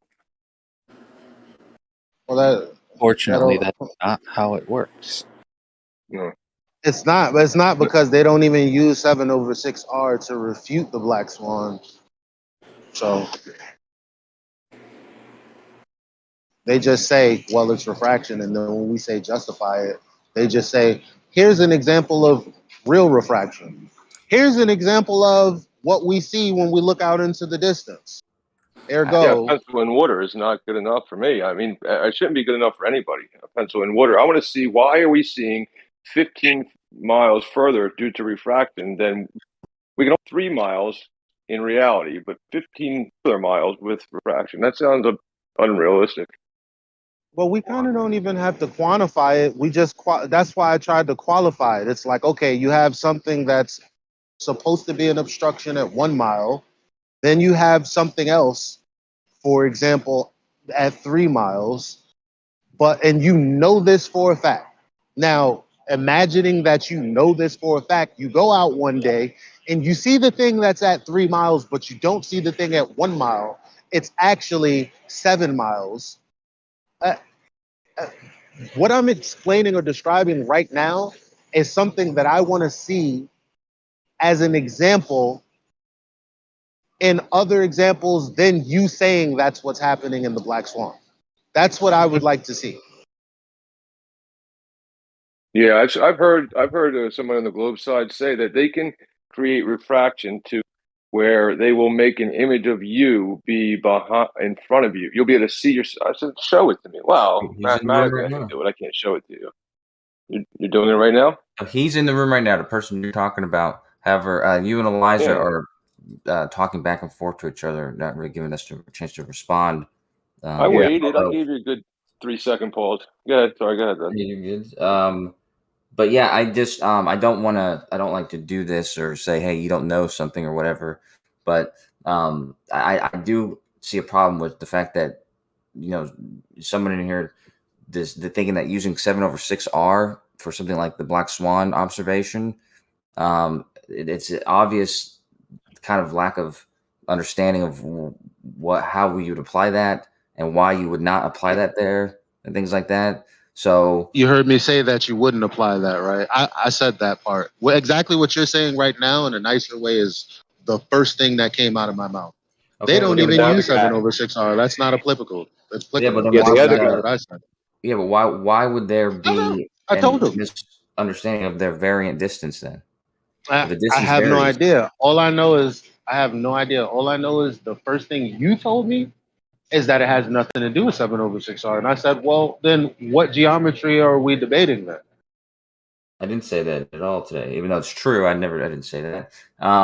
You might be talking about somebody else. No. Earlier when we first started talking about the black swan, and I said, where's the geometric horizon? And you're like, and then I described to you what in my mind was happening. And you said, no, light from a further vantage point from beyond the curve is coming from beyond the curve to meet your eye. And I said, oh, then that has nothing to do with the geometry or the 7/6R. You said that's correct. That was like 2 years ago.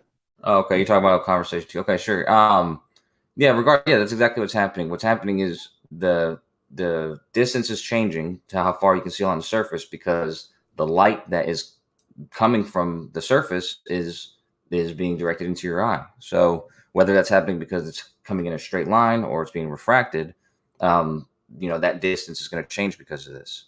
So it doesn't, the fact that refraction happens and changes the distance to how far you can see on the surface doesn't represent itself as it means that you can't. There's no reason to use that to calculate the size of the Earth. You know what I mean?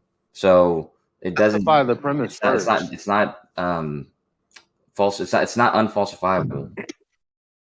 Well, justify the statement first. I mean, because you mix what someone else said and me saying, well, it's unfalsifiable, isn't it? Well, again, this refraction thing has nothing to do with validating the geometry, the pure geometry, and the 7/6R on top of it. It does nothing for either of that. But putting that aside, I don't just justify you saying refraction increases the distance you can see along the curved Earth. How do you justify that? Besides saying it, you just said it. How do you justify you just explained it to me as well. No, you said it. How do you justify? Or it's going to come in a curved path to your eyes. And if that light that is curving into your eyes came from a further distance than the straight line path that represents the furthest point along the surface you can see, then obviously you can see further. Yeah, just light bending a curve. Yeah, just the light bending down. How do you just the light bending down makes the objects in the distance appear higher? That's the justification. No, that's not a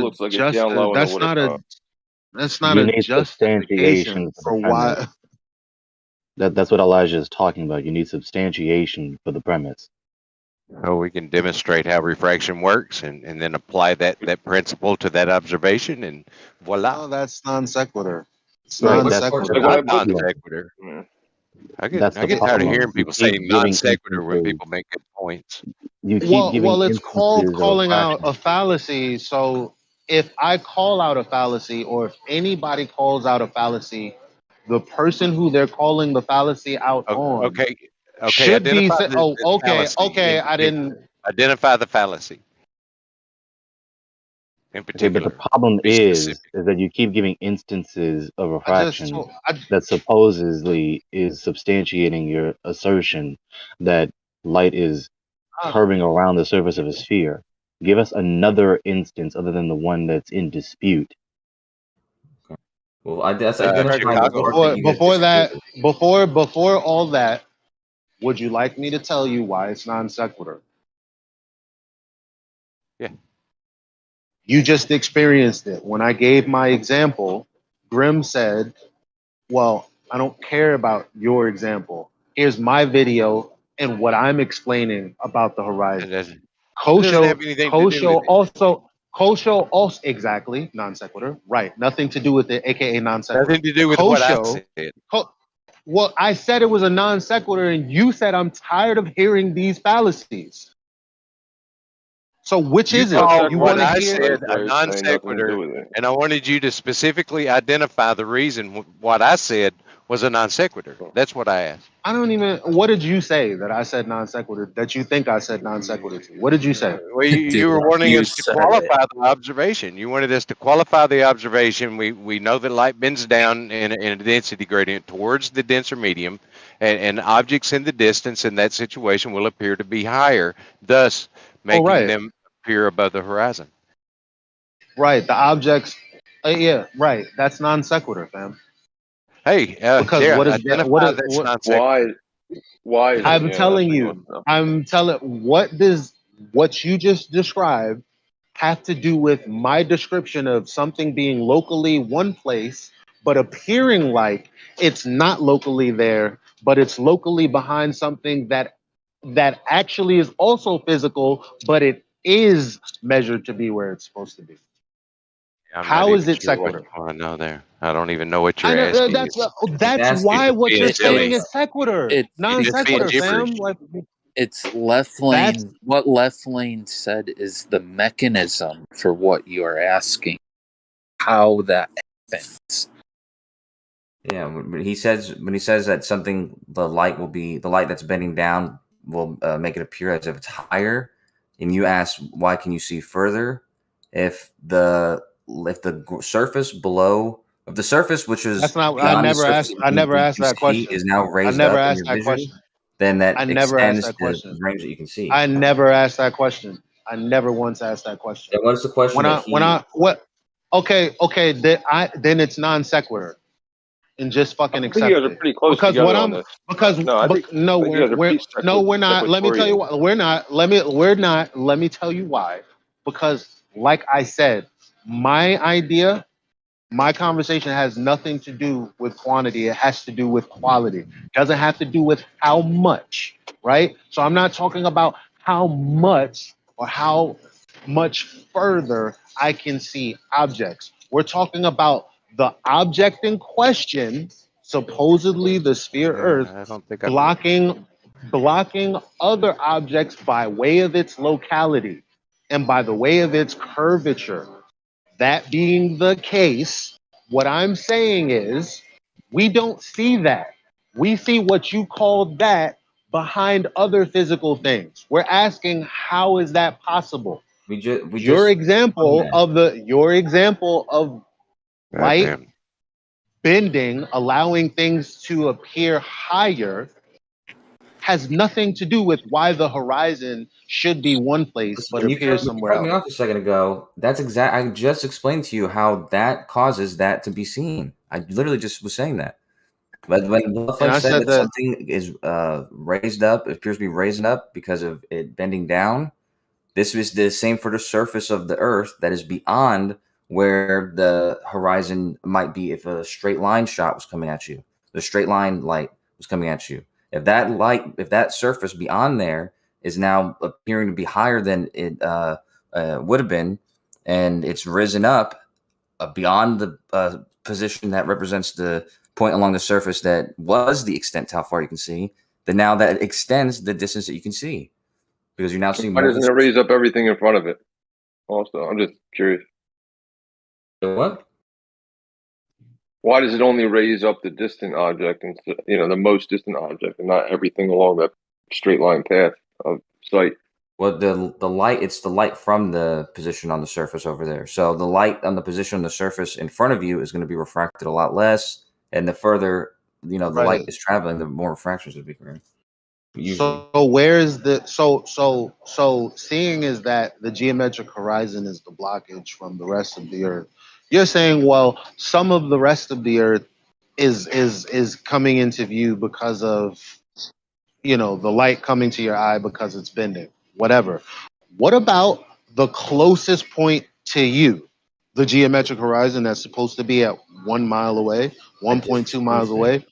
But you're not, because again, if it's an obstruction, then we have an obstruction at 1 mile, and you're just trying to justify why we're not seeing that obstruction, because you're saying, well, that's because the land is unfolding right before you, to the point that you don't actually see the closest obstruction to you, which should have been the geometric horizon. I don't get that, fam. Not that I don't get that. You can't justify that. The other guy just asked. Are you saying, Elijah, that there's absolutely zero visual proof of that we live on a globe? Is that what you're saying? No, not at all. Listen. He said Elijah. Yeah, I wasn't sure. He said Elijah. Very carefully. If on the ball. He said Elijah Kosho. He's asking you? I was. Yeah. I was saying, is that what he's saying? That there's no evidence of it, or of the horizon, or boats or whatever. It's not a physical location. Never been proven to be. Can't falsify it because of refraction. So it's an unfalsifiable claim. You can get the parameters, do the calculation, show that reality doesn't match that, and it is falsified. You're not saying anything, bro. I'm going to cut you. You're not even saying anything. What? You're saying nothing. You just said nothing. It pisses me off that you stopped and said nothing. Give you a method to falsify. Well, I mean, when you say, well, it's not unfalsifiable, I mean, you're talking about values that, okay, if I'm taking a picture, I also need to know from right in front of my feet all the way to whatever distance object, what's going on in the air. How could I ever do that? By taking measurements? No, you don't. You can take readings of the air. Okay. How are you going to do that along the entire point of your line of sight in real time as you're talking about a photo? All the same time, each point.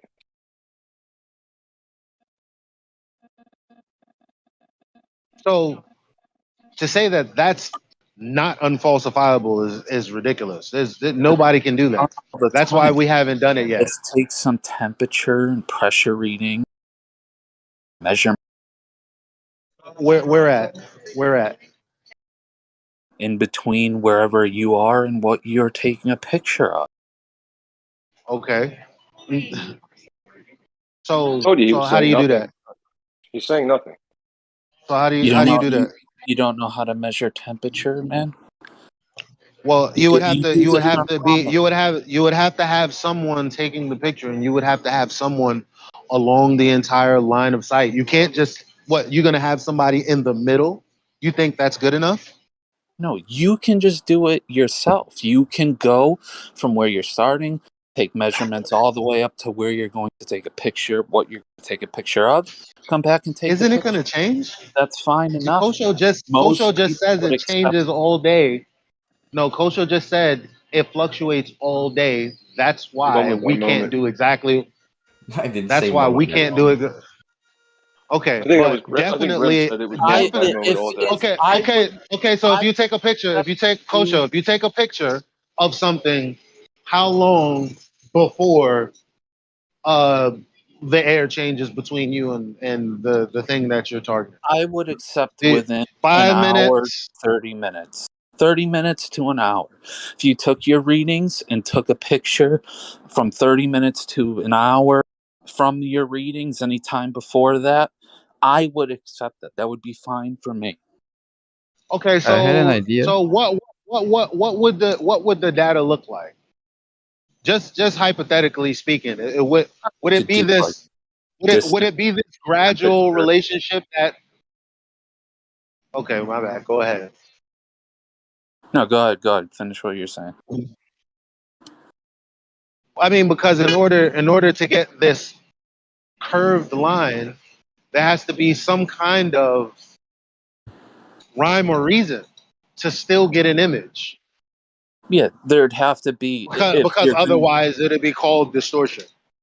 If you're going to, get a refracted image, there'd have to be a density gradient, so the pressure would have to be varying. Well, the density gradient is vertical, not lateral. Yeah, what difference does it make? you can measure, like at your feet. Then you can measure, 10 feet in the air, 20 feet in the air. Why would you be doing that? I don't get it. Why would you be?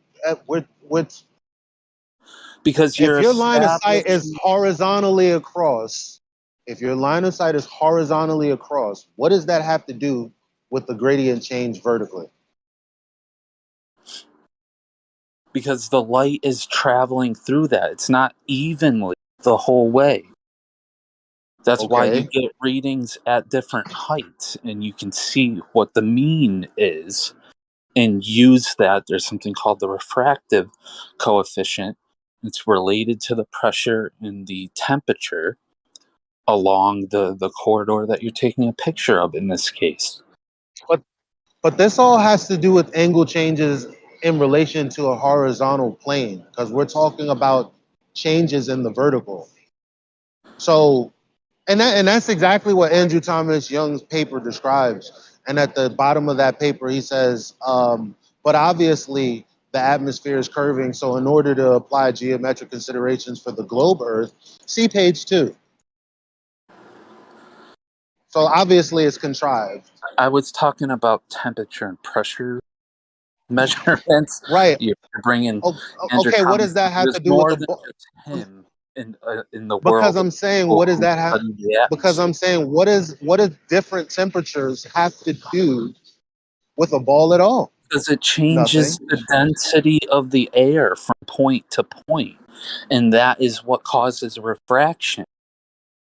But you're talking about vertically, fam. You're talking about straight up. Do you understand that the pressure or the density of the air at your feet can be slightly different than the density of the air at your feet, but 20 feet to your right? You understand that, right? They're not exactly the same. Right. So how would we measure all of these changes in a moment's notice? Yeah, no one in science or anything expects you to have a measurement of every single point. You get certain intervals, and then you can represent that as a graph and see what the mean is, and that relates to a refraction coefficient. Yeah, Walter Bislin did, and the pictures I'm posting, Walter Bislin took the 2 locations for any given observation, the target and the observer where they're standing, and then took 5 elevation or 5 altitude measurements Same from difference. each of those positions. That's how he did it, at least. Altitude, elevation, angle measurements, same difference. You need them on a plane. You know that. Yeah, what is that? What is the fact that it's the same thing? What do you mean? I'm not elevation angle, altitude angle is the same thing. I mean, you could have just said elevation angle, bro. You didn't have to change it. Well, it's not elevation angle. If I said that, I would have been stupid and saying something that I didn't mean to say. So an altitude. So you said altitude. So altitude angle. So altitude. So you weren't talking about an angle at an altitude. No. Okay, what were you saying? I said Walter Bislin on the picture I posted on his website. The way he did it in describing what Jace was saying, like one way to do it. The way that Walter Bislin had did it was he just took the 2 locations, being the target and the observation point, and then took 5 altitude readings from each of those positions, and then used that to calculate the refraction. Okay, my bad. Okay. I don't hear any suppositions as to where the globe comes in, or the presupposition. You can do all that. What's that have to do with a curving Earth? Or falsifying it, if possible. What got to do with what? Are you telling me that he can take all of these? I mean, because he didn't really take any readings. You said different altitudes, but we're talking about different distances laterally or horizontally. Jace described one way, hypothetically, that someone could do this. I described how Walter Bislin, how he represented his the data. You didn't hear me asking for clarification. What? You didn't hear me? I heard what you said, Sam. I heard what you did. Yeah, I heard what Jason did. Correcting what you said. What do you mean correcting what I said? Yeah. What about what I asked you? Asked, not stated. What about what I asked you was wrong? I was correcting what you said because, like I said, what Jace was doing was describing one way to do it, a hypothetical way. I just described a different way. So they're not the same thing. So somebody could do it with horizontal, different horizontal points along that corridor in between these 2 positions. Someone can do that, and that would be probably more valid even. Okay, that's what we're looking for, because obviously we need the values of whatever it is you're saying we can do to falsify, make this claim falsifiable, right? So we would need readings from point A to point B, not at different altitudes. You would need them at different altitudes from point A to point B. So who did that, though? That's what I'm asking. Walter Bislin had only used point A and point B. You could pick any infinite amount of points in between point A and point B, and obviously the more you pick, the more accurate your information is going to be. But you're going to need different altitude readings for each of those positions. So anywhere between those positions, you would need an altitude reading, right? Or are you saying he's gonna, or are you gonna say he's gonna arbitrarily put that in? How does he get that information? Walter Bislin assumes a uniform temperature gradient in the things that he's doing in between the observer and the thing you're looking at. Well, thank you, sir. So again, how is that? Okay, before you disagree with him, because I know you have to. Matter of fact, go ahead and go. Thank you, Elijah. Thank you. Anyways, now Rumpus, that's what I posted was. I mean, he probably did that in other cases. I was pointing out the one specifically where he Like I posted the picture where he has. Yeah, I'm looking at the one you've posted. Yeah, you've posted that. Yes. What are you? He's not going to be assuming that that there's a different temperature gradient, different distances. He's just saying he's going to be assuming a uniform temperature gradient all the way across from the observer to the target. He's not talking about different temperatures, a different temperature gradient at different points along the line of sight. Thank you for knowing the rhetoric. Thank you for cutting short the bullshit that Kosho and them. Hold on, Elijah. His model is going to be just as he's got these multiple altitudes. He's just saying that all the way along the optical corridor, at one altitude, there's a temperature, and he's chosen what you're showing 5 here. So at 5 different altitudes, he's got 5 different temperatures, and he's going to assume that's uniform all the way from the observer to the target.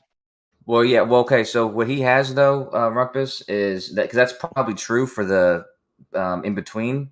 But he's got both. He's got 5 different altitudes for both the observation point and then also for the target point, but nothing for in between. So I'm not sure how he calculate that or whatever. But he does have a separate set for the target and for the. Well then, does he? So when you say what you said just now, why can't you agree with me then that it's an unfalsifiable claim? What's unfalsifiable? What claim is unfalsifiable? Well, if you don't have any data to go off of, then what you're saying is obviously contrived. Not you. What we've been talking about before you got here. I know. I was listening earlier. I didn't quite understand what you wanted to falsify. Walter Bisland's not the only person who's ever done this. There's a whole field who study the atmosphere. When you say done this, yeah, listen. What level? What level of refraction I'm not trying to. No. I'm not trying to falsify anything. I'm asking if it's an unfalsifiable claim. What is? The horizon being are you geometric. Asking about? Sorry? The horizon being geometric. The horizon being locally where the math suggests. Well, there's a geometric horizon, which basically is the horizon you would see if there was no atmosphere. And then exactly. Right, and that's what we talk about when we talk about a geometric horizon. I think that's a term that Thomas Young uses as well. So when we talk about a geometric horizon, we're talking about the horizon you would see on a spherical Earth if there was no atmosphere. So in other words, light's traveling in straight lines, and you obviously can determine what that would be. And then with the refraction, that's a caveat that's very brand new, but continue. But then the light bends, and then you can see further, and the horizon's further away. Mm-hmm. I mean, I can show you a diagram, and I can show you how this occurs. Actually, we went through all this already. Yeah, but you're late to the party, fam. I can show you. I mean, you seem to be. You can. And I heard you not understanding how refraction occurs, and you said it wasn't anything to do with the globe. But I've got some pictures on screen here showing you how the different densities at different altitudes cause the light to be bent, and that light bending in the way that I'm showing causes objects to be raised up, which means you can see further and the horizon's further away. Okay, great. But then I said, well, justify that claim. Well, I am here. I'm doing it in this diagram. I'm saying if you imagine that's reification. What real values based on actual data? Because is this a real example or is this a hypothetical? Listen, I can because we can measure the density of the air with increasing altitude. I can give you some data on that separately if you like, of observed data. All at the same time? In one what is increasing? Every different spot? No, stop asking him. Stop. Yes, the atmosphere, the standard state of the atmosphere is dense towards the ground, and then the density then decreases with increasing altitude, and it does vary. So what's that got? What's that have to do? Sorry to interrupt you, Rumpus. Yeah, we get that. That's the rhetoric. I'm still failing to see what that has to do with what's being affected horizontally. As you're looking across horizontally at one altitude, I'm not done either. At one altitude where you just said the temperatures uniform for this example, which means you don't have actual values. No. It's only uniform between the observer and the target. It's not uniform going upwards. That's all I'm worried about. What are you talking about? I've got a diagram on screen that will help you. Point of moderation. Hold on, Rumpus.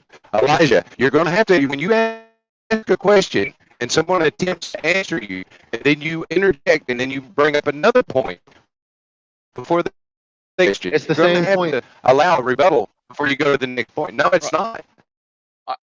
Okay, Yeah, go ahead, Rumpus. I've got us on the screen, if you can see it. I've got a sort of an ideal model of the globe here, and I've got the globe here. And if you want to think of the atmosphere just being one solid glass area shell around the atmosphere here, then you're going to get this refraction effect. If you can see of this lighthouse I've got here, light going from the bottom will go off in a straight line.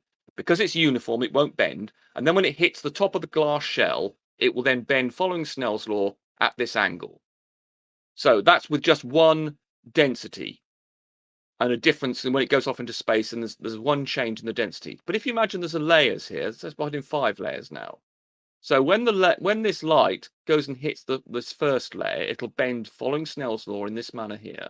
And then when it hits the next layer, it'll bend in the same similar angle until eventually you get this sort of fragmented, segmented line. But if you then have a very uniform, if you have a very high, the variations very high resolution, then you're going to get this effect. And the light is going to bend in this manner. And so the light from the bottom of the lighthouse will do this and go in a curve. And that means that when you have an object here, for instance, the bottom of this lighthouse here, so if we imagine you're on this ship, that the light from the lighthouse will follow these bends. So the top of the lighthouse will do this, and the bottom of the lighthouse will do that. And that means that the normal horizon, so for instance, if you were actually at the bottom of this ship, your horizon is actually horizontal, and you would only be able to see this part of the lighthouse here. But because the light coming from the bottom of the lighthouse goes and follows a bend, it can actually arrive at the ship, even though it's below the geometric horizon. And so that's what refraction does. It enables you to see further, and it raises, and effectively what that it does is to cause this lighthouse to appear. If you then, because the eye assumes that light coming into it is from a straight line, if you then draw a straight line from, say, well, we've got an observer here. I must admit, diagrams have been edited a bit. It's not quite correct. But the principle is that if you then assume straight lines from the observer, then the object's perceived position is higher up, and so you've been able to see further because objects have been raised up. And that's basically what refraction does. And there's a standard amount of refraction you get on a standard day, as we call it, and that's what surveyors take into account when there's no sort of excessive temperature differences. It's just what a normal day. Then there's a standard atmosphere model, and then you get this 7/6R. But if you have extreme temperature gradients, you have extreme density gradients, and you can get black swan type effects where the refraction curve is much greater. It actually matches. So, for instance, the black swan case, you can see that the radius of these red curves here of the light is greater than the curve of the Earth I've got here. But if the curve, if this gradient, if this radius of this red curve is smaller, then you get black swan type phenomena, and you get things raised up, and in fact you don't have a horizon. So that's what refraction does. It causes you to see further, and it causes things to appear higher. And we're assuming in what we're doing here that there's the same gradient, just as I've got in this original diagram. I'm assuming that the gradient is constant from at the observer and at the object you might be looking at. But even with that, you still get these effects, even if you've got the same gradient at position A upwards. So you still got a gradient going upwards in both positions, but there's the same gradient upwards. So then that's then gives you the refraction effects that you described. So geometric horizon is just caused when you only have straight lines, you don't have all this curvy crap. But when you do have nearly finished, and so when you do have refraction, you do have a temperature gradient. That means you have a density gradient, and therefore the light is then bent, and then you can see further. In the standard case of that 7/6R finished. So how can we confirm the gradient I mean, I think Elijah is trying to get confirmation that this. You're a bit roboting, by the way. Elevation and how right. Well, what we can do, of course, is to confirm this. We can say, what is the density at these particular heights? And if you go and look, I've got a model here of the standard atmosphere. Here we go. Here's the standard atmosphere. This is a model of it, giving you the pressure, density, and temperature of the atmosphere with increasing altitude. This is measured. This is not theoretical. This is measured. So people have taken up balloons and they said, what's the temperature gradient? What does the temperature and pressure do? And this is what it does. And you can see that the density, which is the thing that causes refraction, remember, it's the change in the density of the medium that causes refraction. The temperature just causes the change in density. So the density, as you can see, goes decreases. So so we've got this is towards the ground at the bottom here, and this is the fraction of the ground. So as we go up, the density decreases until eventually you get to something like Everest, where it's as you can see, about a third of the density at the sea level. So the fact that we know this, and you can measure this, and in fact, this is what I'm doing with my RECT observation, my Bedford Levels Rowbotham type reproduction. I've actually built some thermistor arrays to measure the temperature at different heights on my optical corridor, so I can determine what the density would be, and then therefore I can determine what the refraction conditions are. Okay. So you seem to think of some, I mean, Elijah seemed to think of some big mystery about it. No, people measure density differences all the time. No, I didn't. No, I understand everything that you said, learned everything that you said already. Has nothing to do with what you said. Nothing to do with what? What's got nothing to what do you're with saying? What you're saying has nothing to do with the arguments that were trying to be laid by your proponents. You're breaking up a bit. I thought you've been talking about refraction, the distance to the horizon. I've just been explaining why the distance to the horizon. Yeah, and what I'm saying is their justifications for my questions have nothing to do with what you just laid out. What question did you ask that this is not relevant to what? Now my question to you is, isn't it begging the question when you have an atmosphere that's in this diagram and in this example? No, it's been measured. It's not begging the question. It's been measured. Fam, you didn't hear what I was asking is begging the question. Okay, go ahead. So remember how you said there's 7/6R, but then there's extreme? Well, without all of that, we have to qualify the atmosphere, and then we have to qualify the gradients. That's all good and well. Okay? The part where it's bending around the ball, that's the part that's not yet justified. Yes, it is. So you have this this diagram here. Okay? And obviously the diagram in this example has a lighthouse, which means you're dealing with some values, which means you're definitely dealing with the size of the Earth and the radius of the Earth that we're given. And then you use some other value to get the air around that. And now you're talking about what light is doing in that air. Isn't that begging the question?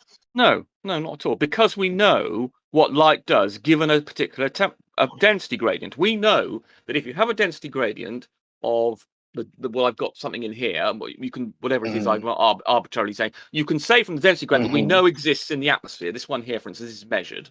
We know from that density gradient what the bending of light will be.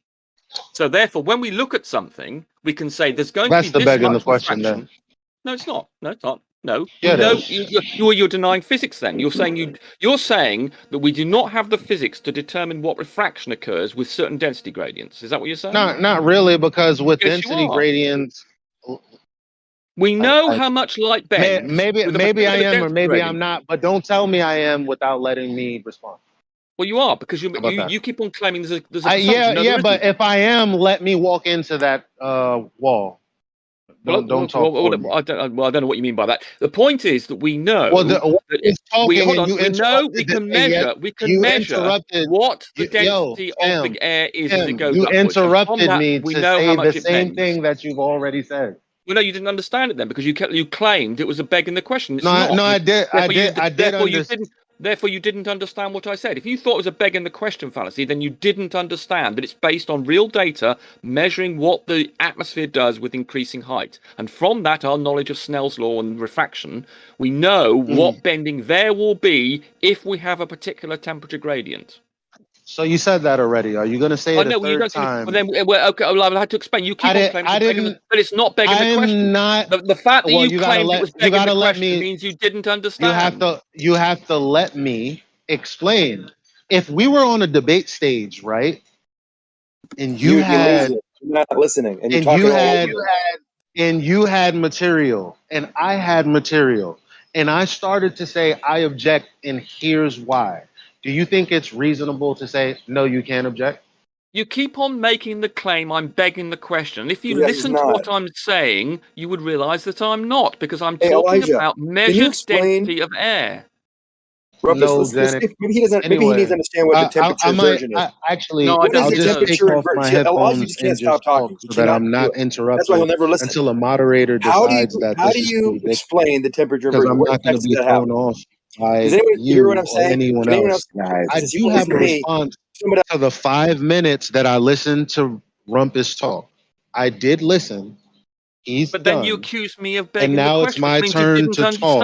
And if you beg the question, then I'm going to tell you why. And that's the end of that. You must have misunderstood. So anyway, now I'm taking my headphones out of my ear. If he's going to keep talking while I'm explaining why it's a begging the question, I don't know what you guys want me to do.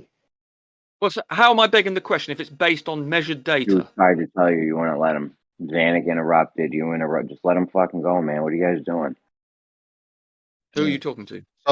So this hypothetical, so this contrived conception with graphs and models, right? Which are measured. We've measured it in the real world. But what was measured in the real world by, for example, Andrew Thomas Young, right? He used the plane. And then he showed you how you could do it using a sphere. That's what the portion where you're saying, well, here's the atmosphere. Okay, my bad. Let me take my ear out because you're getting in the way of what I'm saying. But I mean, you keep on what I'm basically saying is, when you say, when I'm looking at the diagram and all of its ballness, and I'm looking at the atmosphere wrapped around that ball, and then you have something like a lighthouse and a boat, and you have a value and you have an actual distance, and you're going to be using geometry based on the values of the ball, then you're going to be using the curved atmosphere around that ball, and then you're going to be using light rays and computing how much bending that will be doing around the ball given the curved air. That's begging the question. Right. So you accept that we can measure what the temperature and pressure gradients are. Therefore, we know how much the light is bending. And if we know how much the light is bending, we then know where the real position of things are. And therefore, we know that things are dropping away from us. When we look through an auto level or something, we can see it drops from the horizontal. We're not begging the question. From an observation, we can then determine how much the Earth is dropping away, and then you end up with that 8 inches per square mile over the horizontal. So there's nothing begging. This is all observed stuff. That was nonsense. And well, the point is we can eliminate refraction as a confounding variable, so we can see the underlying geometry, because we can understand how much refraction is taking place, because we can measure the temperature gradient. We can then eliminate refraction, and therefore we can work out where the geometry of the Earth really is. And it turns out that on the 7/6R, so for instance, if I'm looking over a distance, something will be about something like 10 or 15% higher up than it would otherwise be if there was no refraction.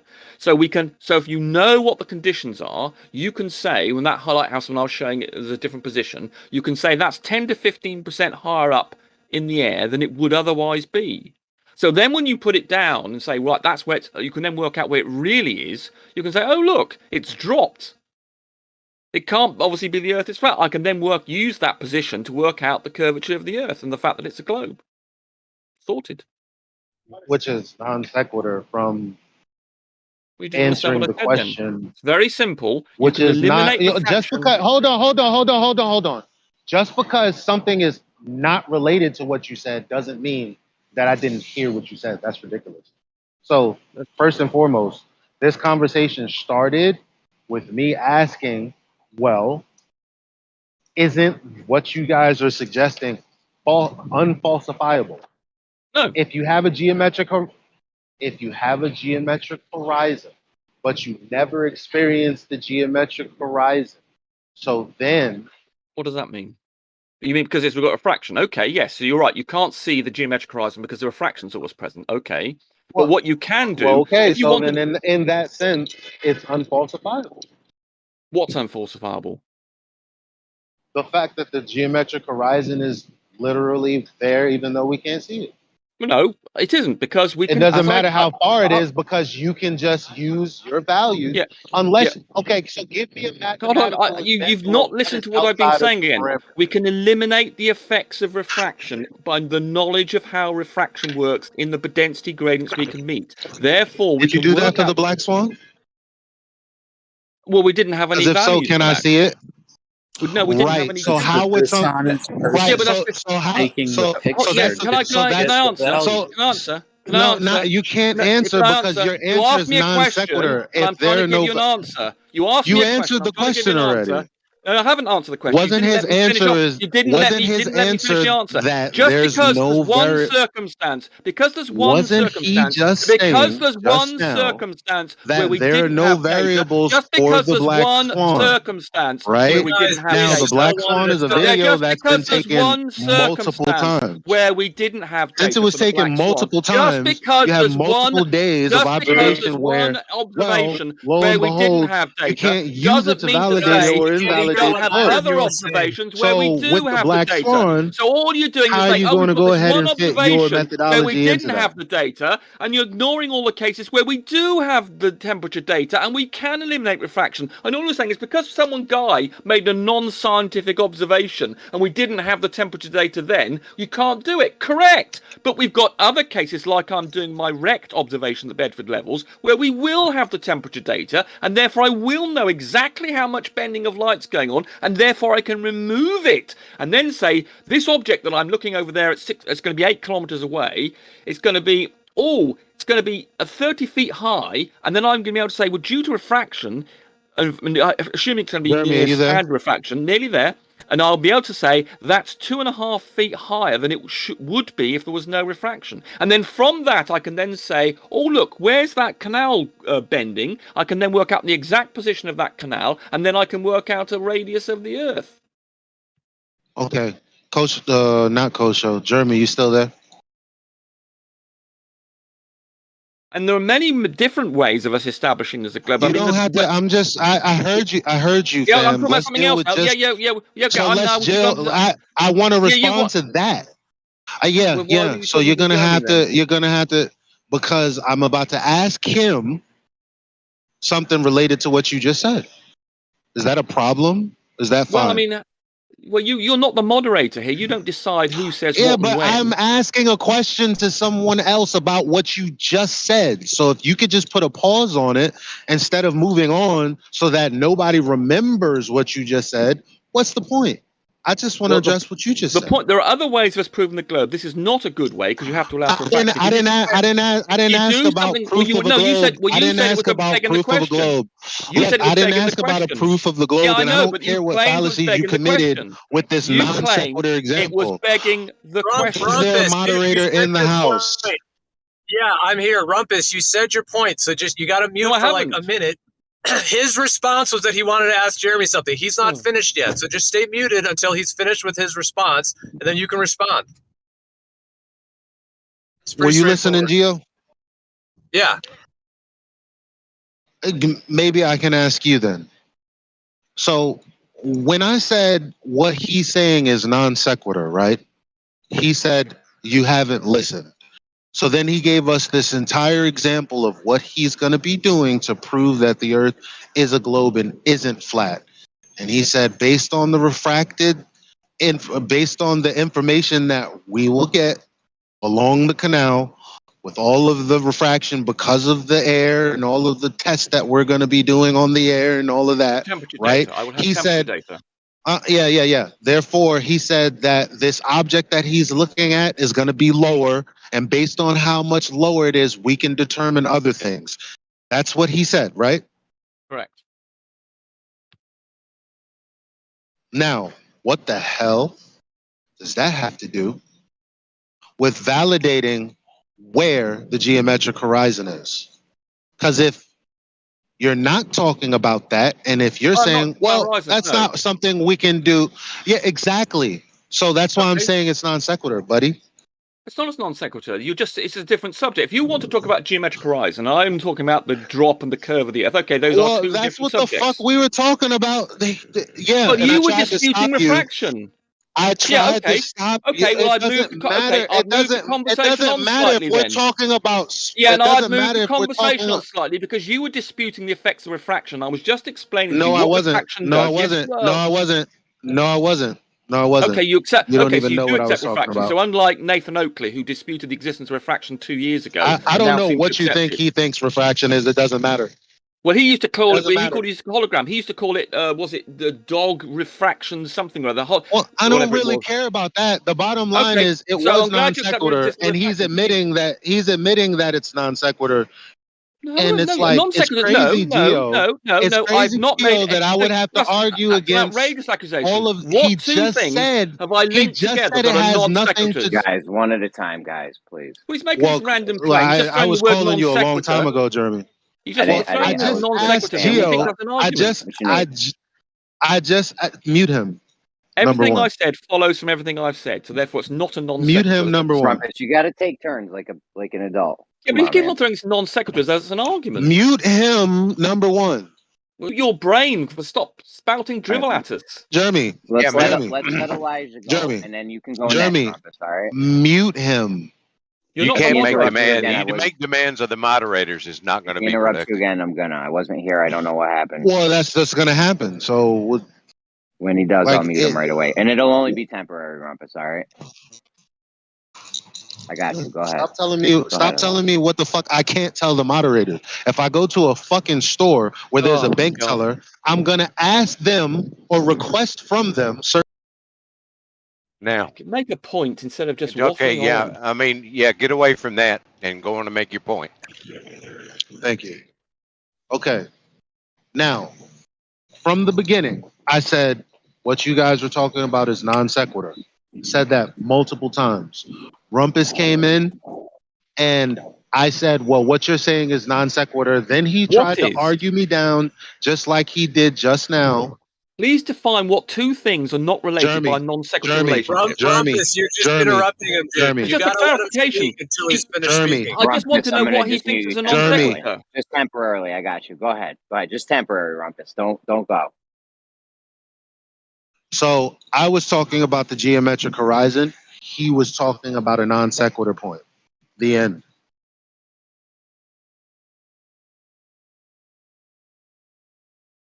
Then he wanted to say, You keep on saying there's a non sequitur. Hold on, it's my turn now. You keep on saying this non sequitur. Do you understand what that means? That means you've got one piece of information that does not lead to another. So what is it? What are these two things that you're saying are not sequitur that we're talking about, or was being talked about? What two things? I was talking about the geometric horizon.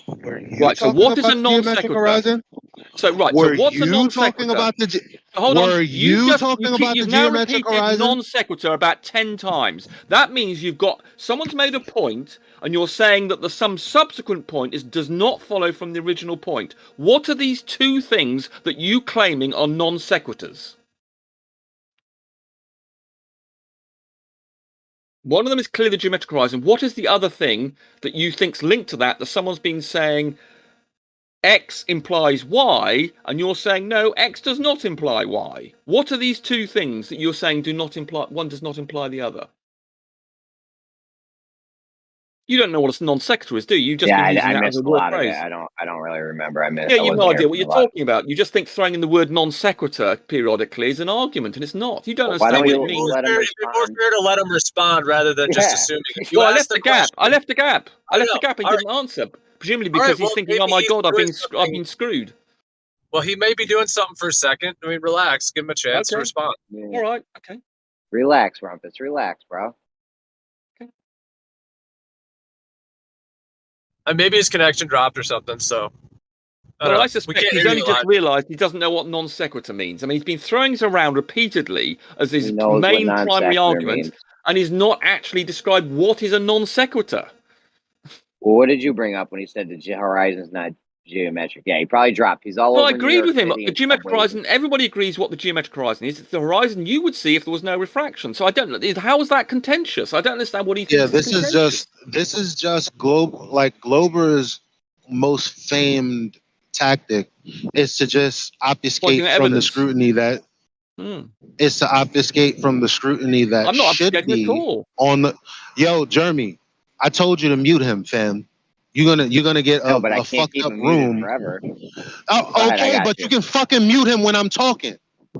I know, Rumpus, man. Come on, I got you. No, you don't have to tell him that. Just mute him when I'm talking. He claimed I was obfuscating. What am I obfuscating about? Mute him when I'm talking. Unmute him when I'm done. You may have dropped for a second because I know that, but I just started talking just now, and he started interrupting just now. All right. Well, I think the last thing he asked me before you dropped was what were the two things that you thought were the non sequitur. He just wanted to know the details on that. That's dumb as fuck because it's not just one It's not just one person. It can also be that I'm making a point, and your response is non sequitur to the point that I'm making, which is what just happened. Because you just said, well, what I'm talking about doesn't have anything to do with that. That's non sequitur. So what's your problem? You keep on repeating the phrase that there's a non sequitur. What are the two things that one does not follow from the other? What is your primary argument, your primary complaint? Okay, I'm talking about the geometric horizon. Are you talking about that? And what's a non sequitur then? What part of this discussion are you talking? The part that you're not talking about the geometric horizon like I am. That's not a non sequitur. You don't understand what a non sequitur is. Okay, now we have to go to the moderators because you don't understand what a non sequitur is. As moderators, can you define non sequitur and tell me that I'm wrong? Or something that doesn't at relate. His point. No, it doesn't okay, follow. So when I'm talking about when I'm talking about the geometric horizon and he's saying, well, what I'm doing has nothing to do with that, then it doesn't follow, does it? Well, the information I was giving to you about refraction is entirely relevant to the position of the geometric. I asked Jeremy. I didn't hear what he was talking about, but I mean. No. Did you hear what I just asked you? No. Yeah. Listen if you're to talking the about words the that I'm asking. Horizon, I got you. If you're talking about the geometric horizon and he's talking about something else, then yeah. But if his shit. What do you want to know about the geometric horizon?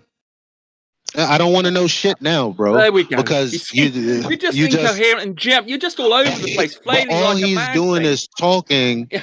He begged the question and then talked through me. And he begged the question with an entire non sequitur. We found out because when I said, well, I'm talking about you've used the word again. Geometric non sequitur. The conversation that I brought up was about the thing that you weren't talking about. Right, I was talking about the geometric horizon. I was saying how you could determine it by eliminating refraction. So, Gio, he didn't just say that the geometric horizon had nothing to do with his canal thing. But we moved on to you talking about the position. You were describing a whole load of things. No, move on after you've committed a fallacy and said no, you didn't. I haven't made any fallacy at all. No, you can't. I mean, anyway, you can't determine what we. I mean, you can't determine where the discussion goes over a period of an hour anyway. I mean, you don't have no right to moderate and say, well, we're only going to talk about what I want to talk about. Well, that's not what I'm doing. You seem to be having some problems understanding refraction. There was all this issue about the whether it's uniform across the observation. There were all sorts of subjects going on. And now you're saying you just fling out the phrase non sequitur, and I'm happy to talk about the geometric horizon. You disagree with Kosho. If you want to talk about the geometric horizon, you disagreed with Kosho. No, I didn't. Yes, you did. No, I didn't. No, the only thing we disagreed. We had a minor disagreement of whether or not you disagree. You disagree the with ability Kosho. to put the temperature data at one end. That was all. I'm But trying to say he a point, but agreed with me. He agreed with me that Walter every Bislin's time I model make a had a point, uniform distribution between the observation point and the target. my He agreed headphones with are me out of my that ears Walter was so that I assuming can it make a was coherent uniform point between without the two. hearing him So there we go. speaking. So we didn't. Because Did it's you not deny right. it? Kosho and I were Every in complete time agreement. I critique a portion of what he says, he wants to rebut it right there. Yo, guys, we can't do that shit, man. We can't do that. Please, guys, just go one at a time. Let have a little back and forth and shit. Yeah, maybe Well, the best way to he's move going forward is just to kind of hold on, Rumpus. Just kind of reset, okay? Instead of all the back and forth bantering, just say your point and then let him respond. Get to some point. Let's get to some content. If only he would do that. Yeah, that'd be good. There's no, well, listen. My point was that it's the geometric horizon claim is unfalsifiable. That's my point. What do you mean by what he wants to let no what do you mean by finish. you mean the position of the geometric horizon? Let me finish. What he wants to talk about, I didn't fucking okay, no, we're talking about geometric horizon. I'm happy to talk about the geometric horizon. Fam, this is the reason this is happening is obviously because of him. I'm talking literally to you guys, and he keeps cutting me off. You didn't let him finish, dude. You didn't let him finish. You're just jumping all over him. So just let him finish. Give him 45 seconds, a minute. Whenever he's finished speaking, you then can respond. It's the only way people can hear what's being said. So just let him finish. I know you wanted to jump in the first thing he said, but just let him finish his point and then respond so we can hear what's being said. I was making a point about the conversation previous before he got here. He started talking about some other shit. He started making claims about me not understanding refraction, but actually he interrupted Kosho to tell him no. What he was saying about refraction is slightly different. He was making some other point that wasn't related to what Kosho was saying. Kosho clarified, no, this is what I was talking about. And in other instances, Andrew Thomas Young talks about what I'm talking about versus what you're talking about, and then Rumpus continued to speak. Right. Do I get That's a go now? what happened. Right. I never agreed. Here we go. No. Right. No. Okay. You Kosho and I were in complete. Kosho and I were in complete. No, you can't How much now longer is he going because to I get by wasn't done. himself? Oh, doesn't matter. Rumpus, hold on, man. We're gonna know when he's over. He'll stop talking. Go ahead, Elijah. So that's exactly what happened for the people who were in the room. Actually heard exactly that happen. So while he says no, that didn't happen, while getting away from that happening, only thing I'm saying is no, he's I had more didn't than a minute misinterpret. Actually, it's like less than 30 seconds. No, it's not. With your interruption. Right. Okay, so Kosho and I were in complete agreement. But that wasn't time for him to start You're interrupting me. You're interrupting me. Kosho and I. Y'all gonna let? No, I'm not gonna let. You're gonna have to mute us both, man. Like, I don't know what you want me to do with that. Finish it up. Like, finish it up. Say over and out when you're done. That way. It's Grim. It's Kosho. It's not Kosho. My bad. It's Grim. It's him. It's not me. No doubt. Say over and out when you're done, though, so we know. So Rumpus knows. I got him. Look, I got him muted. Go ahead.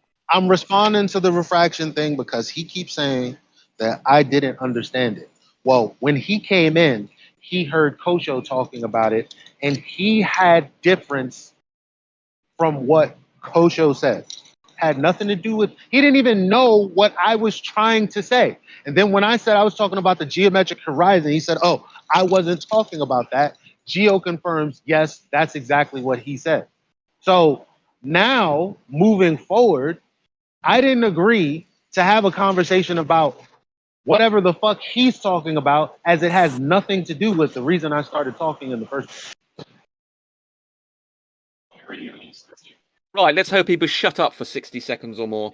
Kosho was showing a model of what Walter Bislin's showing the refraction model. This guy did not understand how refraction worked. He didn't understand it was based on the altitude and the change in density. And then Kosho brought up the Walter Bislin model to show this is how refraction is modeled. Then there was some confusion. Kosho initially thought there was possibility of a different density along the optical path. He then agreed with me that indeed it was uniform, though he did say you could set different temperature distances, temperature values at one end and the other, but in between it was uniform, going to follow that temperature gradient between the two. So we came to a perfectly pleasant agreement on what was going on there.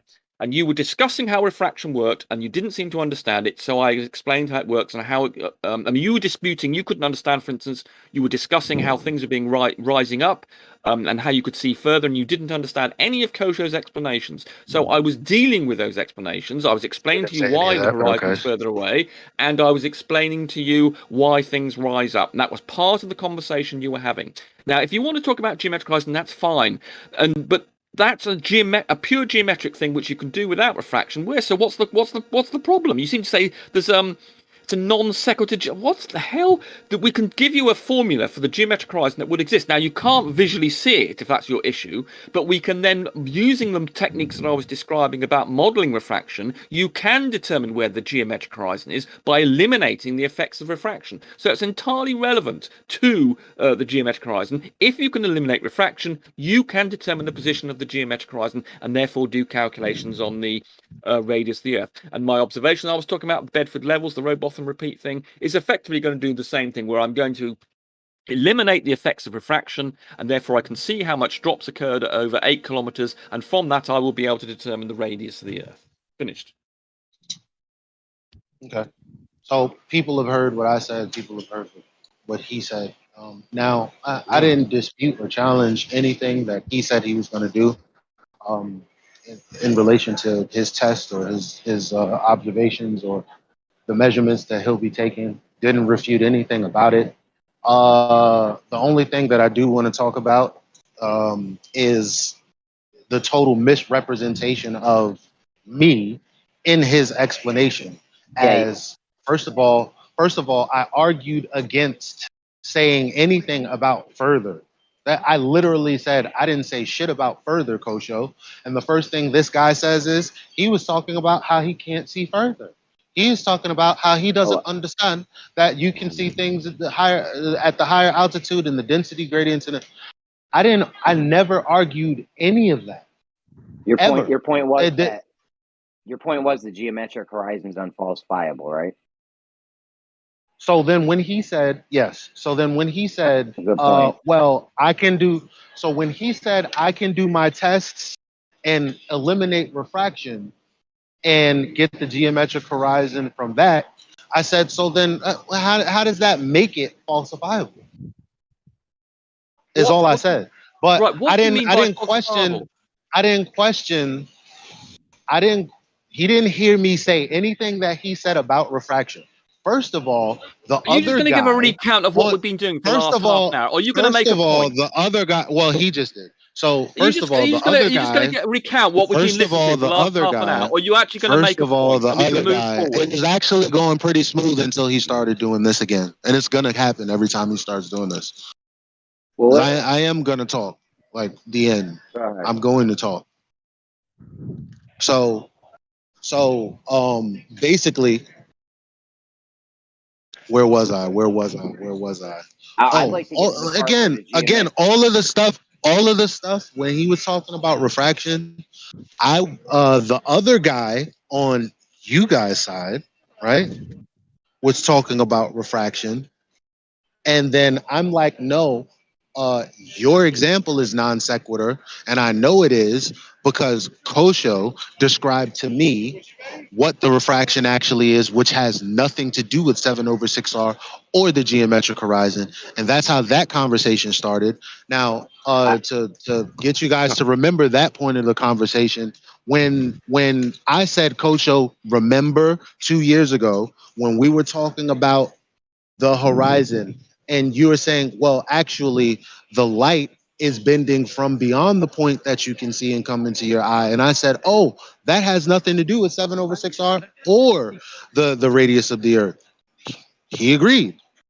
Where was me not understanding refraction in there? I'd like to move on to the point where, I mean, Rumpus said the geometric horizon is falsifiable, right? I think we got something, we can do something here with this. Because that was your point, right? The geometric horizon isn't falsifiable. It's unfalsifiable. Rumpus said it is. I got him muted. Hold on. My bad, Rumpus. I forgot about you, bro.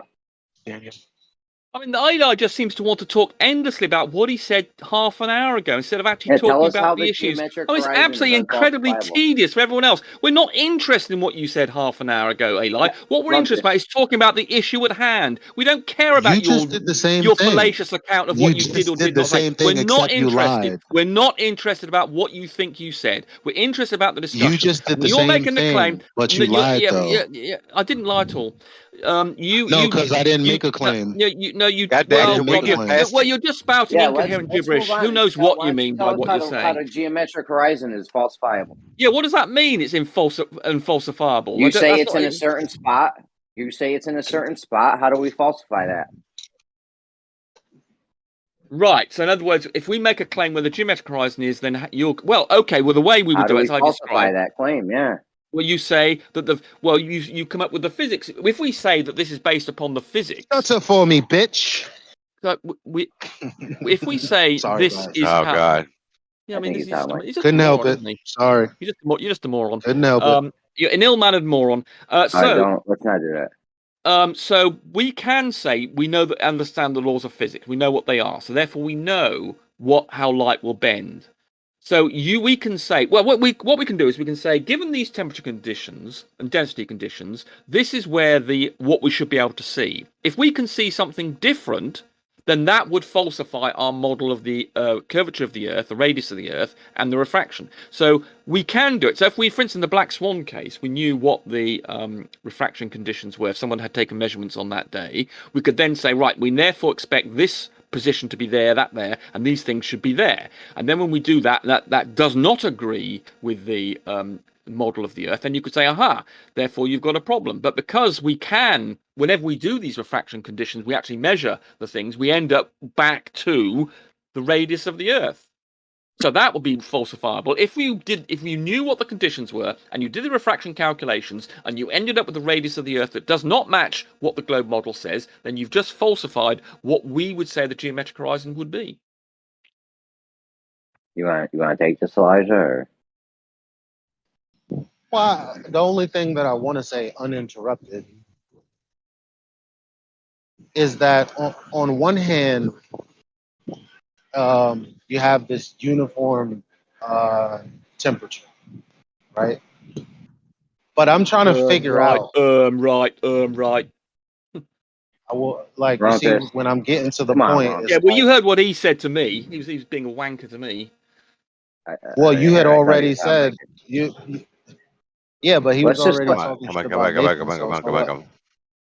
All right, go ahead, Elijah. I got to mute. Go ahead. 2 seconds, Rump. As soon as he's done, I got you. So, on one hand, it has to be just think about the path of travel that the light has to go, right? Thinking about that and thinking about in reality the distance between point A and point B, let's say 15 miles. How are you going to be getting the information along that route to tell us why the apparent horizon isn't where it geometrically should be? How are you going to do that? Elijah. Oh shit! My bad. You guys kind of forgot one thing, and you can actually falsify what you're thinking by changing the. Elijah, I didn't forget. I just had the question that I asked him directly that I don't want to be shitted on. Just talking. Yeah, just real quick. Yeah, but I asked a question to somebody. Yeah, but I'll answer it. What do you mean? Danik, we're not asking you to answer it. I think that was to Rumpus. Go ahead, Rumpus. Yo, what's up with your other moderator, fam? No, I mean you were cut. You complain about being cut off, and then you cut people off, and yeah, but you gotta listen to the context of the fucking conversation to understand. Yeah, I listen. I do listen. I do listen. Y'all go ahead. Y'all proceed. Yeah. All right. Go ahead, Rumpus. Respond to that. Sorry, I've lost track of what. There's so many ums and ahs in what he was saying. I didn't really get over what actually he was complaining about. Presumably he was complaining that you couldn't eliminate the effects of refraction. Well, you can, so the problem solved. Geo, When? His question was, how would you validate the optical corridor? That. Well, right. You. In other words, whether it's a uniform temperature gradient along the optical corridor. Well, that's what I'm doing in my rec test. That's exactly what I'm doing. I'm putting up 4 thermistor arrays going up to 5 meters, and I'll be actually validating that the optical corridor has a uniform temperature gradient along it. And also, surveyors who have to get these sorts of measurements right, they've established that in general, over quite long distances, you tend to have providing you're not going up and downhill, if you're going along a uniform elevation, then the optical corridor is actually usually uniform, and that's why they only bother to take do what Walter Bislin has done and take one measurement and temperature gradient at one end and then temperature gradient at the other, and they obviously end up with the results that work and can build bridges and measure Everest and etc. things to very high resolution. So they know that works. So we know that there is a uniform uniform temperature gradient along the optical corridor between positions of similar altitude. So you're going to take these temperature readings along the corridor, and if the geometric horizon, let's say, is 5 times further than where it would appear to be, are you telling me that your temperature readings, you're going to be able to use that and the math to back calculate why it's in the apparent position versus where it actually is? That's what you'll be doing? That's what I told you about half an hour ago at some length. I spent about 5 minutes on explaining that very point, which obviously you didn't understand. Well, it's been about 3 years, so I can't wait until you actually do it. Right, so you ignore what I've just pointed. So you now accept that I explained that very point to you, half an hour ago, 25 minutes ago. What do you mean? No. I explained. No, because before you came, minutes ago, I spent 5 minutes explaining how we could eliminate the effects of refraction so that you would then get the genuine position of things. And I spent 5 minutes and I explained with various diagrams how refraction works and then how you can eliminate it, because we understood Snell's law and the effects of refraction following Fermat's principle. So we can eliminate the effects of refraction. Didn't he just scrutinize thinking that I said that I would eliminate refraction? Because we know the physics, we can know how much light bends. And if you know how much light bends, you can remove it from your observation, account for it, and then just go into a case where you think you can eliminate the effects of refraction, and therefore you can model what would happen in a no refraction case, which includes, therefore, the ability to determine the geometric horizon. Well, seeing things optically lower, at a lower angle, mind you, seeing something higher or seeing something at a higher or lower angle being 2 lines, right? You're going to need a horizontal. Now, your point, I would assume. You just made that up. No, I didn't. Why do you need a horizontal? Why do you need a horizontal? If I use the sextant, for instance, well, you said no, then you said why, then you started talking again. Yeah, because it was. That's an incredibly stupid thing. Are you saying you need a horizontal to measure 2 angles? So if I want to measure the angular size of the sun, no, you need 2 angles. Do I need to be on a horizontal surface to measure the angular size of the sun? No, because that's not what I'm saying. Okay. That's not what I'm saying. So stop putting words in my mouth. Okay. Really? So when it comes to the angle that you're going to be getting using lower things that are lower or higher, I'm talking. Okay. So what will you be looking at the Bedford levels, and what will you be doing? Looking at. That's all I want to know. Okay, I'll be raising a target up to the point where it's horizontal with an auto level. I have on a bridge. I've got an auto level. What will you be looking at? Is all I want to know. I'm explaining to you how I'm looking at it. I don't want an explanation. Just tell me what you're looking at. You're going to get one. So you're going to auto level on the bridge. So when you ask a specific question, it's like all this extra shit. It's very concise. It's very concise. If you just give me 2 I don't. seconds. Maybe I want to ask you about the water level later. I'm afraid you're going to get it anyway. So we're looking through an auto level. So when I ask you again, you're going to be like, "Oh my god, I explained that 35 minutes." Nonetheless, and then through the auto level, we will see a target which we will raise up, which has a cross in it, and so we will see an auto level and the graticule. What do you mean? And then you will see the target, in the distance 8 kilometers, which has been 5 feet across. And in the center of it, we'll line that with the auto level. Finished. So what's an auto level?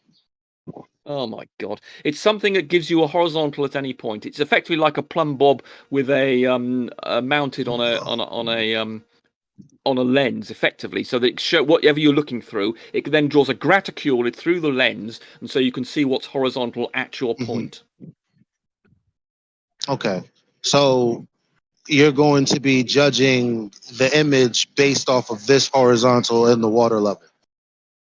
No, just the image, just the graticule, the horizontal in an auto level will tell me where horizontal is, and I'll be looking at a target which will be raised up and So down. you're going to say no, but then say so you're going to yes. interrupt me. No, you. So the answer was yes. No, the answer So the is you don't answer was understand what the hell yes. I'm saying. No, the answer is you don't understand what I'm Well, saying. so far I've said exactly what you said. No, you didn't. No, you just No, Yes, I did. nothing about a water level. Nothing about a water level. Yes, that's right. I never mentioned a water level. So you introduced the word water level, and I ignored that because it's completely wrong. I did not mention a water level. Okay, but you mentioned auto level. And then I talked to you about and the then auto level, and you said I. So water level, auto level. So you interrupt. Same You're not letting me give an answer. So what we are looking through. No, I'm not. Again, you're interrupting me again, aren't you? You're interrupting me. You're interrupting me again. You're not letting me answer. No, this is what's reasonable. And you're not if anybody can interrupting hear, my answer. replace You the asked me a words question, water level and I'm with trying to auto answer level. your question. That's all. But you've interrupted me. So here we go. So we are going to be looking through a thing called an auto level, which has got a lens in it, and through that lens, it draws a little black graticule line, which gives you the horizontal for the auto level, and then we will be moving this target up to the point where the target crosses that graticule. So it's nothing to do with the water level here, nothing to do with the water level, which is what you mentioned, and then claimed I was getting it wrong or something. No, I didn't mention that. I didn't claim you got it wrong. I just misspoke. Yeah, no, okay, I didn't say you were getting. No, I didn't say you were getting anything wrong. Number one, nobody heard me say you're wrong. And number two, okay, get on with it. I meant auto level. So again, it's very weird how you respond. Okay, so you misspoke. Fine. So what point do you want to make then? Right. Well, I said okay. So you are getting a horizontal, but you're using this auto level to get the horizontal. Oh my God! Jesus Christ! How slow are you? Once you establish the horizontal, what are you looking at then? The target that I've mentioned about 5 times. It's 5 feet by 5 feet. The target is going to be in the vertical after you've established the horizontal. Then, correct? What do you mean by in the vertical? I've no idea what you mean by that. Well, if the auto level gave you your horizontal, then the angle that you're going to be measuring off of that horizontal is the line in the vertical, right? No idea what you mean. I mean, it's very simple. Because you have 2 lines, right? You already have one accounted for with the auto level. The auto level has just the main line. The main line and auto level, actually, it's not actually an angular measuring device. It's just got a graticule where the horizontal I didn't say it was. You see, you interrupted me because you don't understand what an auto level is, and you're interrupting an explanation of auto level, and you don't understand what I'm doing. No, I didn't say it was. I didn't say I didn't understand or did understand. You don't understand because you didn't know what an auto level was, and so I'm having to explain to you again for the 5th time. An auto level is the main part. The horizontal, yes. It's got a graticule in it, and you line it up with the target. So there's only one line you're dealing with, and there's one target that's 5 feet high, and it has a center. I'm lining up the center of the target with the graticule in the horizontal, in the auto level. So what I understand is the answer is what question you? Can I like summarize what I understand? Go. Yeah.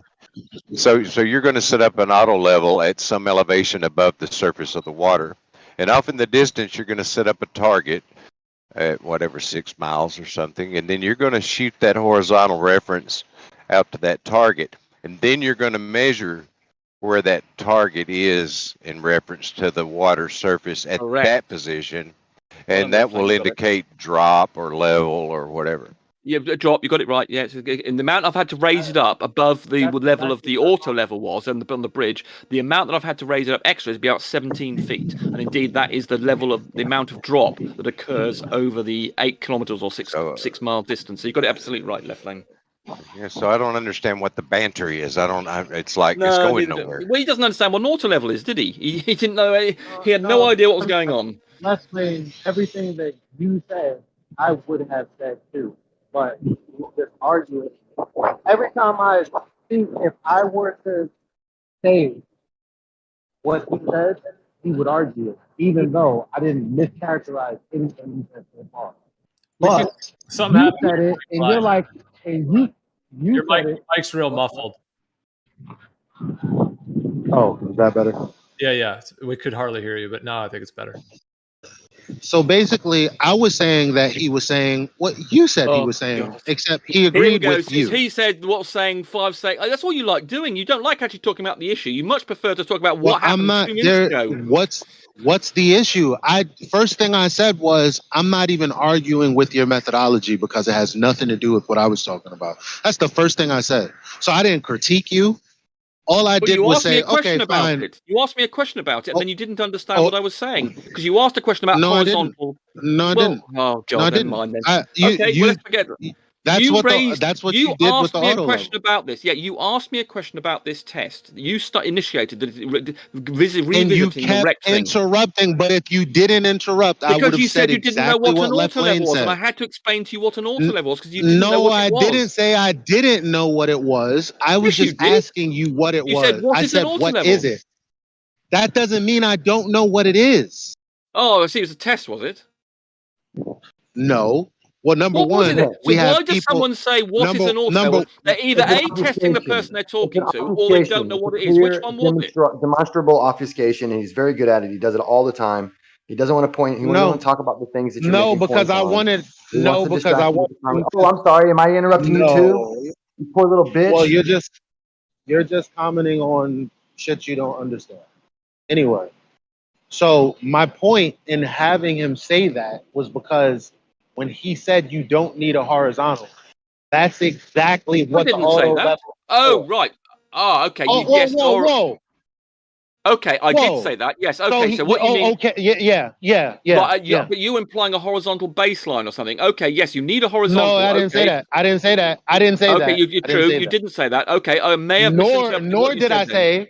Nor did I say that you need to be standing on a horizontal frame of reference to get an angle. Okay, that's I may why have when you said no, you can Okay, take. all right. Okay, that's I why may have when you said misunderstood. you can take. Okay, yeah, all right. Well, that's not angles of the recounting. sun, I'll accept. I may have misunderstood what your complaint was. All you did was say I didn't understand Yeah, this okay. entire Stop. time. For goodness sake. Let's forget about the past. Let's deal with what we've got. Okay, so I thought you were making a different point, but yes, you're right. We do need to establish a horizontal, and we did it with an auto level. So yes, you were actually correct. If that's the point you were making, then yes, you were correct. We do need a horizontal.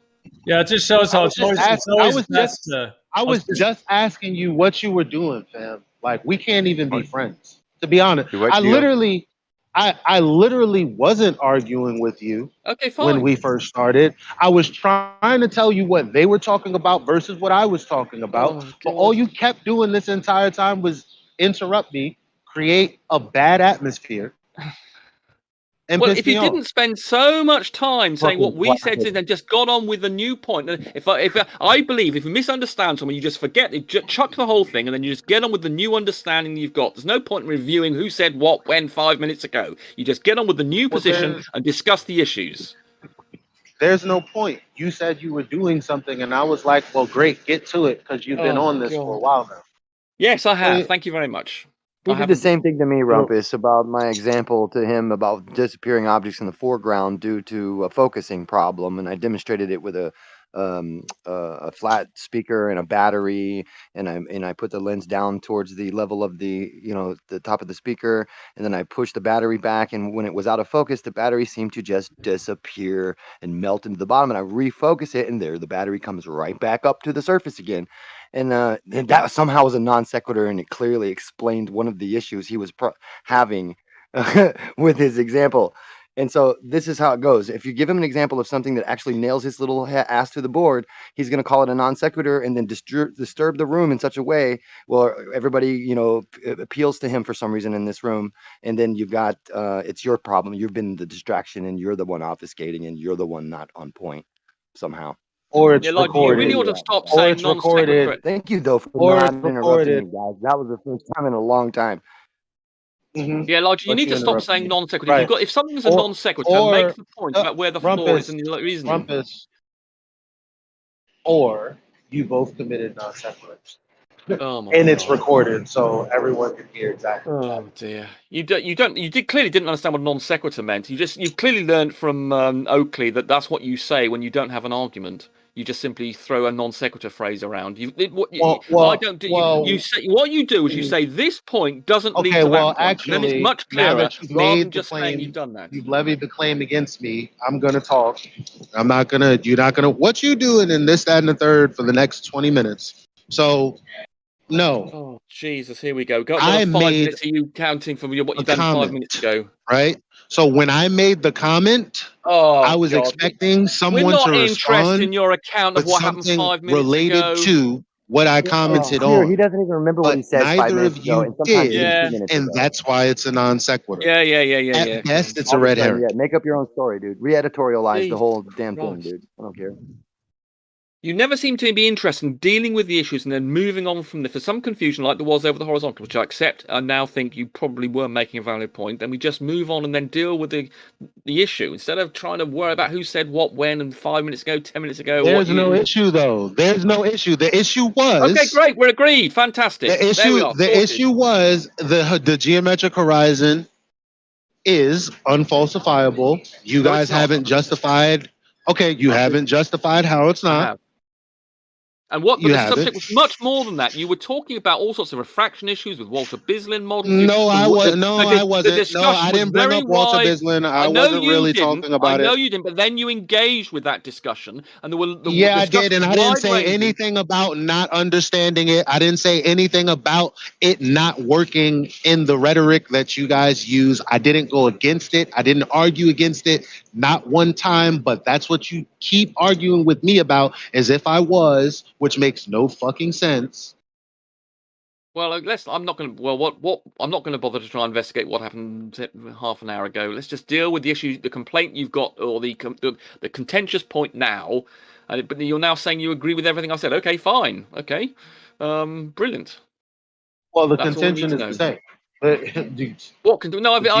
explained to you some time ago that if you can eliminate the effects of refraction, I've detailed this about 4 times, one time at great length, how you can eliminate the effects of refraction. If you know the physics of refraction and you know the temperature conditions, you can eliminate the bending. You know how much bending is going on, and if you remove that from the effects, you can then say, aha, my pole, my target in the distance, okay, at 8 miles, 6 miles, 8 kilometers, I know from the maths and the modeling that we know the physics works. We can model it with physics and maths, and we can say, aha, that's 2 feet higher than it would otherwise be if there was no refraction. And from that, I can then determine the radius of the Earth. So I can eliminate refraction by knowledge of the physics of refraction. Mm-hmm. And then I responded to that with, yeah, but isn't it begging the question? Because actually all of those effects of refraction, Andrew Thomas Young did over a plane, but you can also, interpreting that you live on a ball, configure how all of the things that he did over a plane work on a ball, since that's what he believes. They don't. Well, they don't, because the observations that people make are not compatible with the plane. And when you do the observations and you allow for refraction, guess what? You end up with a globe of the radius that is established by many, many independent means besides that of the one that I'm trying to do. And, Al Bruni does it one way. We've got GPS measurements. We've got the measurements just of the pole star, Polaris, for instance. The fact when you go up every 69 miles, the only shape of an object that will give you that behavior of changing of 1 degree every 60 nautical miles or 69 statute miles is a sphere. There is no other shape that does that. So we've got many different ways of establishing the radius of the Earth, and some of them are more dependent on refraction. So this thing, that observation I'm doing, the Bedford Levels one, is more dependent on refraction, because when you're looking horizontally, that's when you get the maximum refraction. If you're going to do the Eratosthenes experiment, as Dr. Bob did and Blue did, and obviously Eratosthenes did, you have much less refraction effects. So you don't have to eliminate refraction from your observations. You can get a very good result without refraction. And obviously there are many other means we've got now with GPS and all sorts of other things where you don't need to be looking horizontally. I mean, Al Bruni, for instance, was subject to proving how you can prove that it is a globe isn't how you falsify it. Just to point out. Sorry to interrupt, but falsify what? You falsify. Well, you're saying look, I can't. Look, it's all the way good. we can, because we know on the Earth's globe, and we can say the measurements are not compatible with the plane, so we can eliminate the plane as an option. Because when I'm going to see this drop of the water, yeah, but that's not, we know the that's not refraction can't account for that, and therefore we know that the Earth's not a plane. Yeah, but that's actually not falsifying. falsifying. That's falsifying flat Earth. Yeah. If the Earth was flat, you would not see a drop of the water at the rate that we see it. So therefore we can say, therefore the Earth cannot be flat, because we would not get this drop that we see. So if you didn't see this drop in your observation, that would falsify the globe. It would.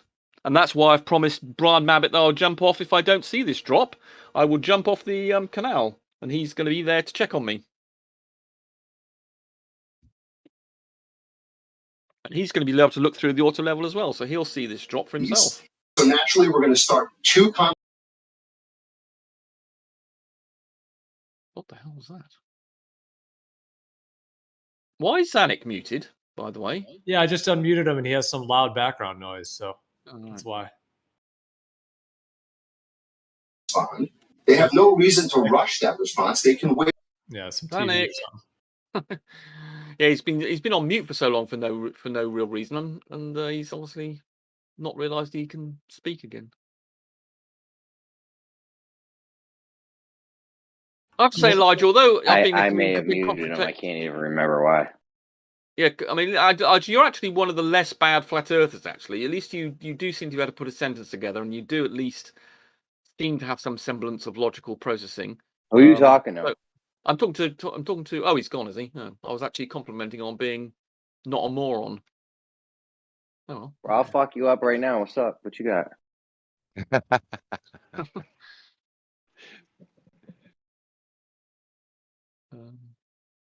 I'm still not. I'm still not in touch. So I think his point was that because we can't eliminate refraction, we can't therefore determine where the geometric horizon is, and therefore we can't determine the radius of the Earth from observation. Yeah, you can't say. You're saying that you're saying you can't falsify the geometric horizon, and he's right. You can't. Well, you can, as I say, because we know how the air works. We know the physics of it. We know how refraction works in air, and we know that if we got these particular conditions, it will behave in a certain way. So therefore, you can eliminate those effects, and therefore you can get the geometric horizon. And well, you can calculate it. Maybe you're right. Maybe you're right on your refraction thing. Maybe you're not, and it's not actually bending the way you think it is. You can't falsify your refraction claim. Well, you can, because we know that physics. Well, otherwise, you're saying that our knowledge, our understanding, the physics of refraction, are wrong. That's what you've got. It's never been tested. Well, I'm saying it's never been tested in long range in the atmosphere. Well, hold on. Okay, there is one other way. You can do something called a reciprocal zenith test, where you have two auto levels or two theodolites pointing at one another, and from that you can determine the refraction conditions. If you've got two of them pointing at one another, there's an established. Yeah, how do you do that? Right, I was just describing it. You have two theodolites or whatever pointing at one another, and there's an equation that tells you by how much that they don't point at one another. You can then determine how much refraction there is. The main surveyor did this. He had to calculate for refraction in his measurement. No. This gives you the value of refraction. No, the main surveyor did it, and he had to calculate refraction. He didn't do a reciprocal zenith measurement. Yeah, he did. Yes, he did. And in those reciprocal zenith measurement angles that he took, he calculated for refraction. He had temperature, pressure, and humidity readings. No, you don't need to do that. If you're doing a reciprocal zenith measurement, it actually gives you the refraction. What do I know? This guy's a surveyor. Are you a surveyor? No, I'm not. But I do know. Okay, well, we're going to go with the professional. We'll go with the professional surveyor. No, you must have misunderstood him. You must have misunderstood. Absolutely not. He did several tests, and if he was doing a reciprocal zenith measurement, then you do not need to do any pressure, temperature observation. So this guy doesn't know what he's doing. If he did, you've misunderstood him. There are some times that you do. You've misunderstood him. He did several tests, one of which would have been using those to determine what refraction you got. But if he was using two and he was doing a reciprocal zenith measurement, then you don't make those pressure and temperature measurements. You just simply make observations, and it gives you the refraction you've got as an output from doing that. Gotcha. So if this guy did a reciprocal zenith angle measurement and he calculated for refraction by using temperature, pressure, and humidity readings, and this guy didn't know what he was doing, that's what you're saying? Because you're about to fucking shit all over this guy. No, I mean, you have to give him the exact example. But if he was doing what I was describing just now, I mean, there may be other reasons why he's pointing two of them at one another. I mean, it could be he was trying to validate it. It could be he was doing both. Angles. It could be he was doing that and he was doing a measurement of that to confirm it, to say he did it two ways. He could have been saying, right, I've done determining the refraction from the pressure and temperature measurements, and then he may have confirmed it by doing a reciprocal zenith measurement, and then said, yes, you see, these two things are giving the same result. So that's possibly what he was doing. Okay, so the bottom line is, though, you have all these ideas on how light's bending, and maybe it is the way you say, maybe it's not. You can't. Lab. It's not like someone thought this you up. You can't falsify it. Years. Hold on, yes, hold on, Rumpus. You can't falsify it over long distance through the atmosphere. You can't. Yes, you can, because the reciprocal zenith measurement technique, is a way of establishing how much refraction there is without relying on pressure and temperature measurements. It actually gives you how much refraction is between the two theodolites. It's a procedure, standard procedure. No, it's absolutely not. Absolutely not. You obviously don't know what the zenith reciprocal measurement is. It's a standard thing. There are papers 5 on minutes this. ago. I have got a number of them. Okay, 5 minutes ago you were telling me you didn't need to do it because they gave you the refraction, and I have the main surveyor doing it. Yeah, you can do it two ways. You can either listen. You can do it two ways. You can say, "What's the refraction?" And I was assuming we were just dealing with one observation through a theodolite, and then you would do what I'm doing for my rect thing, which is to take pressure and temperature measurements. But that's one way of eliminating refraction. But if you were to have two theodolites, then you can do the reciprocal zenith measurement, and that will give you the refraction. A, that doesn't give you the refraction, and B, you can't eliminate refraction with your stupid rect thing. Yes, you can. No, you can't. The only way there's a standard procedure to do exactly that. The only way you can eliminate refraction is in a vacuum, right? And even then, maybe not. No, there is a procedure which you're clearly not aware of, where you've got two theodolites, where you can establish what the refraction conditions are. No, you're not. We just went over a thing where the main surveyor did reciprocal zenith angles. Yeah, but he might. Well, in which case you've misunderstood him. Absolutely Go not. and ask him. I mean, I don't know. I don't have any. Actually, I do have his email address. Actually, I could ask him. There you go. Send him an email. Ask him why he did the temperature, pressure, and humidity reading. Well, I just described to you. He may have been. I don't know what test you're talking about. He was doing, but he did several. Some of which. Angles. No, some of which he was showing plumb just lines using aren't parallel. one. Remember the plumb lines aren't parallel. Okay, go. Okay, go. Give me the link. Give me the link. Then give me the link to this video in which you're saying he's doing this, and I'll go and have a look at it. Do you not remember the video he did where he said plumb lines aren't parallel? Several. I want to make sure that I'm going to not guess the wrong one. I want you to give me the right one where you're making this claim, and I will go and check on it. I'm not looking for that shit, bro. Go, send him an email. Well, I don't know what video you're referring to. And he'll say to me, which video you're referring to. He might say on some I did, some I didn't. Which one are you referring to? He's going to ask me. And I'm going to say, I have no idea. Jeremy didn't specify. He debated Whitsett on it. The one where he debated Whitsett. That's the measurements he had for the refraction. Okay, give me a link to the debate then and tell me which one. Dude, I'm not looking this shit up for you. Because you're making the claim. Because you don't know what zenith typical measurement is. I can't talk with you. I'm home with my family, bro. Okay, well, don't make the claim then if you're not going to prepare to back it up. I can back it up if you let me talk, but you don't. You're trigger happy with the mic. Shut up for a second. Go on, then. Okay, in the long run, it doesn't matter because it doesn't give you, just because you do reciprocal zenith angles, that doesn't tell you what the refraction is. In no way does that give it tell you does. How? You don't know what it means. Tell me how. Tell us how. Right. Okay. I'll give you. If you've got rip this shit to shreds in 5 seconds. Go ahead. Right. There's a formula. Let me see if I can give you the paper. Actually, yeah, I think it's Just tell us. Use your words. How does it prove? How does it tell us the refraction? There's a formula. I'm going to give you the formula for it. If you just hold on a second, if I could just remember give me a moment. I'll give you a doing reciprocal zenith angles it gives you a formula or what is? I don't get it. Yeah, no, you don't. You don't understand it. That's right. Yeah, correct. This shit doesn't relate.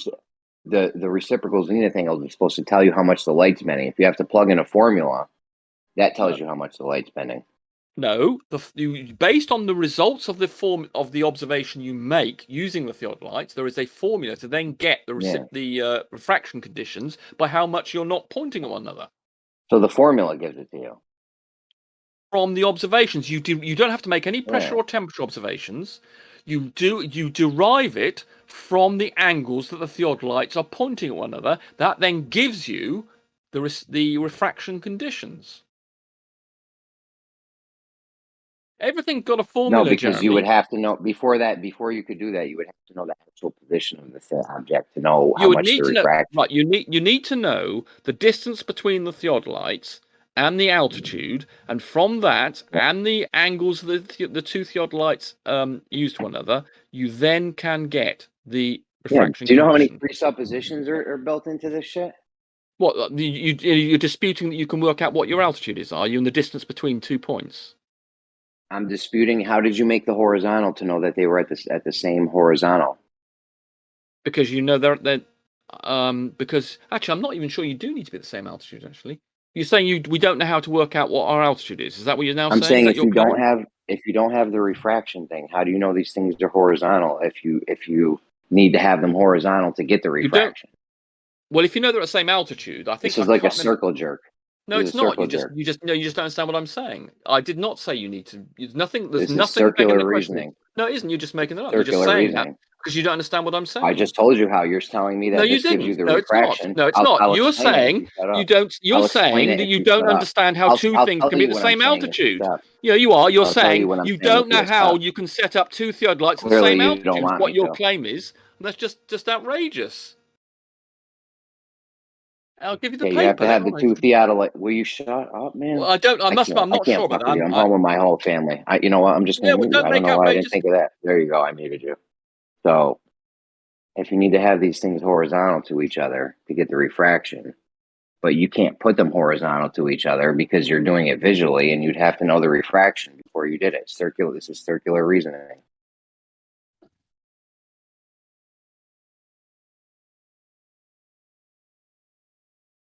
And I've just explained to you, if you've got the same altitude, you have the issue sorted. And you just ignored that point because you don't listen.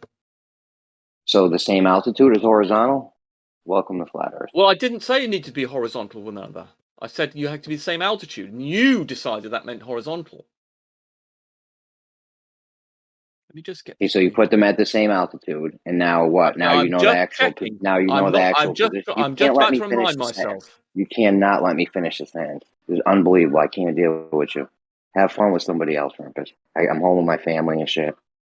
You interrupt me every fucking sentence, dude. I'm done with you. Forever.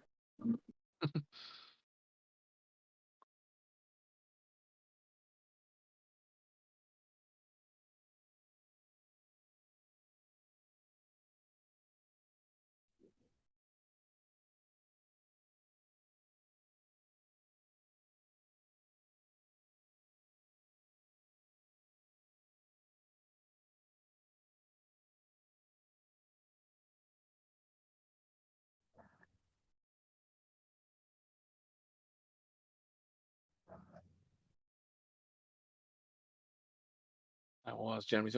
The point is, Jeremy doesn't know what the reciprocal zenith measurement, optical measurement is. He thinks he's got off the main surveyor. He's misunderstood that. He does not familiar with the technique in surveying books. And just because I can't remember the exact details, he thinks he can find a problem in it. But he doesn't know what it is. He doesn't understand it. I do know the problem, and I do understand it. The problem is you need to know, before you tell me how the light's bending, and if something's higher or lower than its actual position, you would need to know its actual position. Making something the same altitude... you don't need to know its actual position to know if it's higher or lower than its actual formula before I need to be absolutely sure and get you the formula, and then I can tell you exactly what you need to do, whether you do need to be the same altitude. I can't remember now whether you do. Just to be clear, though, you're telling me you don't need to know something's actual position to know if it's higher or lower than its actual position. Is that what you're saying?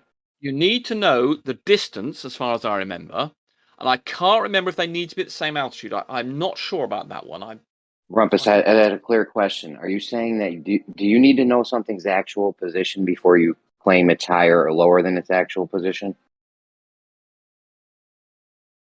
Well, you may need to know that you need to know, I think, the altitude. I can't remember if they need to be at the same altitude, but let's assume for the moment they don't need to be. In which case, you need to know the altitude and the distance, the altitude of the two theodolites and the distance between them. What's up? I think those are the only two things you need to know. Three things: two altitudes and one distance. Okay, so you're telling me that you don't need. I can know if something's higher or lower than its actual position without knowing its actual position. That's your claim? No, that's just gibberish. I'll say it again. The three things you need to know are the two altitudes and the distance between them. That's all. Okay, and then you're going to tell me if something's higher or lower than its actual position, right? This is how Where did you get this? What is some gibberish you're spouting? I've told you the three things you need to know, and you keep on saying I'm telling you something about knowing higher or lower. What? Yeah, refraction, whether something is appears higher or lower than its actual position, right? Yes. Okay, so you're telling me in the end of this, you're going to know what the refraction is, right? Yes, correct. Okay, and do you know its actual position? Its actual position. What's the it there? Whatever we're seeing is higher or lower than its actual position. No, we're looking. The two theodolites are looking at one another. So one theodolite is looking at another theodolite, and the other theodolite is looking back at the other theodolite. You know the distance between them, and you know the altitude of each one. And from that information, those 3 bits of information, the altitude of the two theodolites and the distance between them horizontally, you can then work out what the refraction conditions are, because when you look through, you'll get an angle through each theodolite. We'll see the angle of the other one, and you can make a measurement of the position of the other theodolite from the other theodolite, and you can do that for both of them. And from that combination, you will then be able to work out what the refraction conditions are. Yeah, you got two theodolites looking at each other, and you can get the angle of the other theodolite from looking. So you can look through one theodolite and get the angle of the other theodolite by looking at a theodolite. Well, of course you can. You're not familiar with how a theodolite works. A theodolite, you've got the horizontal, and you can look down at some object, and it will tell you the angle of the thing you're looking at is with respect to the horizontal. I mean, you don't know what a theodolite works. With respect to your horizontal, yes. Yes. So it's going to be higher. That's all you need to know. It's going to be higher or lower than the horizontal. What? All you need to know. Trying to make a straight line to something. You're trying to make a straight line to something. No, you're not. We're not making any straight lines to something. No. You're making an observation of the angle. I mean, you don't. Does the theodolite project a straight? How do you think you're getting an angle? Silly.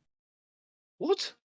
You're so These silly. lines are curved. The lines of sight are curved. So how are you getting an angle? You're getting an angle from curved lines. Yes. You're looking at the line of sight. You're seeing where it gets to you, coming in the angle. So you're looking. One theodolite looks at another theodolite, and it says, "This is the angle off my local horizontal to the other theodolite." And the other theodolite's doing the same thing. And so obviously the light is curved. Lines, right? Well, you're measuring.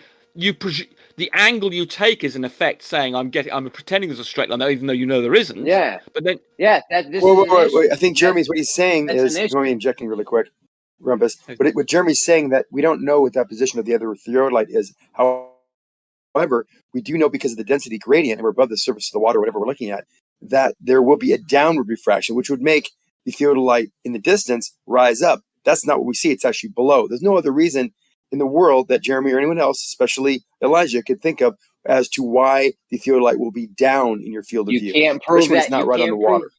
Listen, you can't prove that it's higher or lower than its actual position. Absolutely, we can do a density gradient measurement along the path. And you can't tell me that there's no other effect happening that's making the light here's travel. The best part, Jeremy. Here's the best part. All you have to do is change your observation position in height, and you can then measure any change in the distance and the position of that object. Another in your apparent field of view. position. And hold on. No, it's not non sequitur. Stop using that word. I didn't say non sequitur. Listen, let me finish. You guys are really good at talking over people. Let me finish. Right, go ahead. So as you start raising up your position, if you do not see a change angularly of where that object should be, i.e. the other theodolite or total station or what have you, then you know there is no refraction. You understand how that works? So you look and the reason we have the black swan is because we have a temperature inversion just very close to the surface. Why do you feel the need to just talk over me? Why do you feel You asked me a question. No, I didn't ask a question. You're going on and on. I'm not going. I'm making two simple points. You asked me if I understood. I've been muted for the last 2 hours. Let me just say my one point. Yes, I'm trying to respond to your. He didn't get 10 seconds, Jeremy. I really didn't, Jeremy. Just be quiet for a second. Let me finish. So, like the black swan, as Elijah always refers back to, we're looking at a temperature now we're inversion. to the black swan, man. Jeremy, please let me finish the last part of this point because it's definitely applicable to what we're talking about. And you're still talking. I can see you lighting up. Whatever. Just shut up for a second. I'm done with you guys. All you have to do is shut up and let me finish. Is that difficult? So we have a temperature inversion very close to the surface, which that temperature inversion then allows the light to bend even deeper downward than it normally would. Because normally the temperature goes down as you go up. In this case, it goes down as you go down because it's close to the colder water. And you can test whether that is really an effect by going on days where there's not a temperature inversion. So all these things you can't test for, but you want change in the independent variable. Okay, I'm finished. Thank you. So you look at something, you have an apparent position. You go up in altitude, now you have another apparent position. Now you have a whole bunch of apparent positions. But nowhere in that data, missing the point.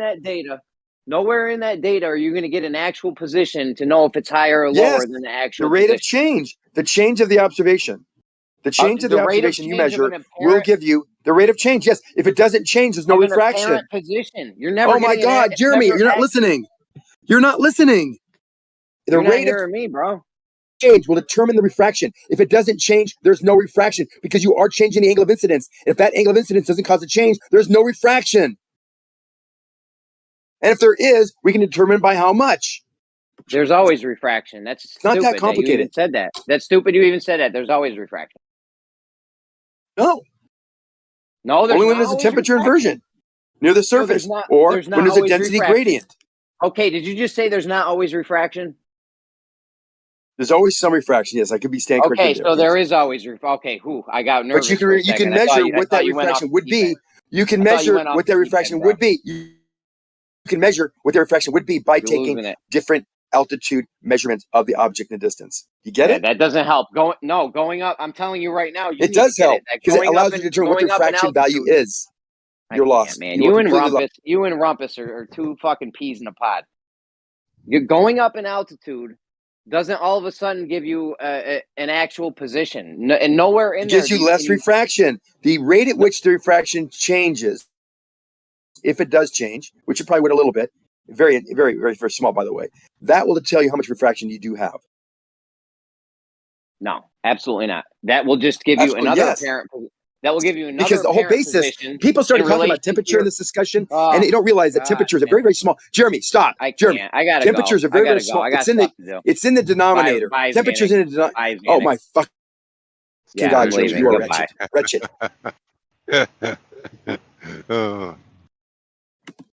Yeah, the temperature is in a denominator, which means the higher the temperature change, the less of the effect because it makes the denominator larger, which makes the value smaller. So temperature is not the major component. It's the density gradient. However, near the surface, if there's a dramatic temperature change, which along the black swan there is, then you will have a temperature inversion and the light will bend even further downward than normal. And that's why we see the things looming up. It's that simple. It's not that complicated. The thing that causes refraction is the density change. And the key thing, and the point is that a temperature change can have an effect. The density gradient causes the density to change, the gradient, and it's also a density gradient. So, for instance, if you were looking through solid glass, for instance, if the atmosphere was just solid uniform glass, you would not have any refraction because the light would go from the target to your eye through the same density of glass all the way, and therefore it would not bend. So it's not about the side; it would bend. No, if you were at an angle, that's why the angle. Rumpus, you keep on talking about. Hold on, Rumpus. You keep on missing the point of the angle of incidence is one of the most predominant, most important, and most dominant factors of refraction. If you don't incorporate your angle of incidence, if you don't incorporate the density gradient and that angle of incidence, you are missing the point. You're missing the ball. What the hell are you talking about? Yeah, you're off the rails, Ron. You just made the claim. The angle of incidence? That's got nothing to do with this. Refraction depends on the angle of you're getting obsessed with Snell's law. Snell's law is completely Snell's law doesn't apply. Zanuck, Snell's law doesn't. Oh, it doesn't apply now, really? No, you have to use Fermat's He's actually principle. right. You can't use Snell's law to you have to use Fermat's it's not easy to use it, but it's a variant of Snell's law. The same What do you concept. mean not If you easy? want to It's not model it, you possible. do not Because use there are Snell's law. You do Snell's not use law is the Snell's foundation law. for. No, You it's can't not. use Snell's law. Fermat's principle. Use Fermat's principle if you want to model the atmosphere, because you're not going through sharp boundaries. You have to use Fermat's principle. And you just said It's derived from Snell's law. No, it's not. Snell's law is derived from Fermat's law. You got it around the wrong way. And you just said it's the same principle. Doesn't matter where it comes from. Snell's law it doesn't matter where it comes from. It still means Fermat's law is the basis of it, and then I understand there still is a changing angle. Is now a curve, which is a constantly changing angle. It's got nothing That's to do with fine. Snell's law. Same. The reason, hold on, Rumpus. You do the not reason use the light Snell's bends law. is because of this changing angle. No, it's I not. was with you It's at changing first, Zanuck, density. but Rumpus is right on this one. Oh my god.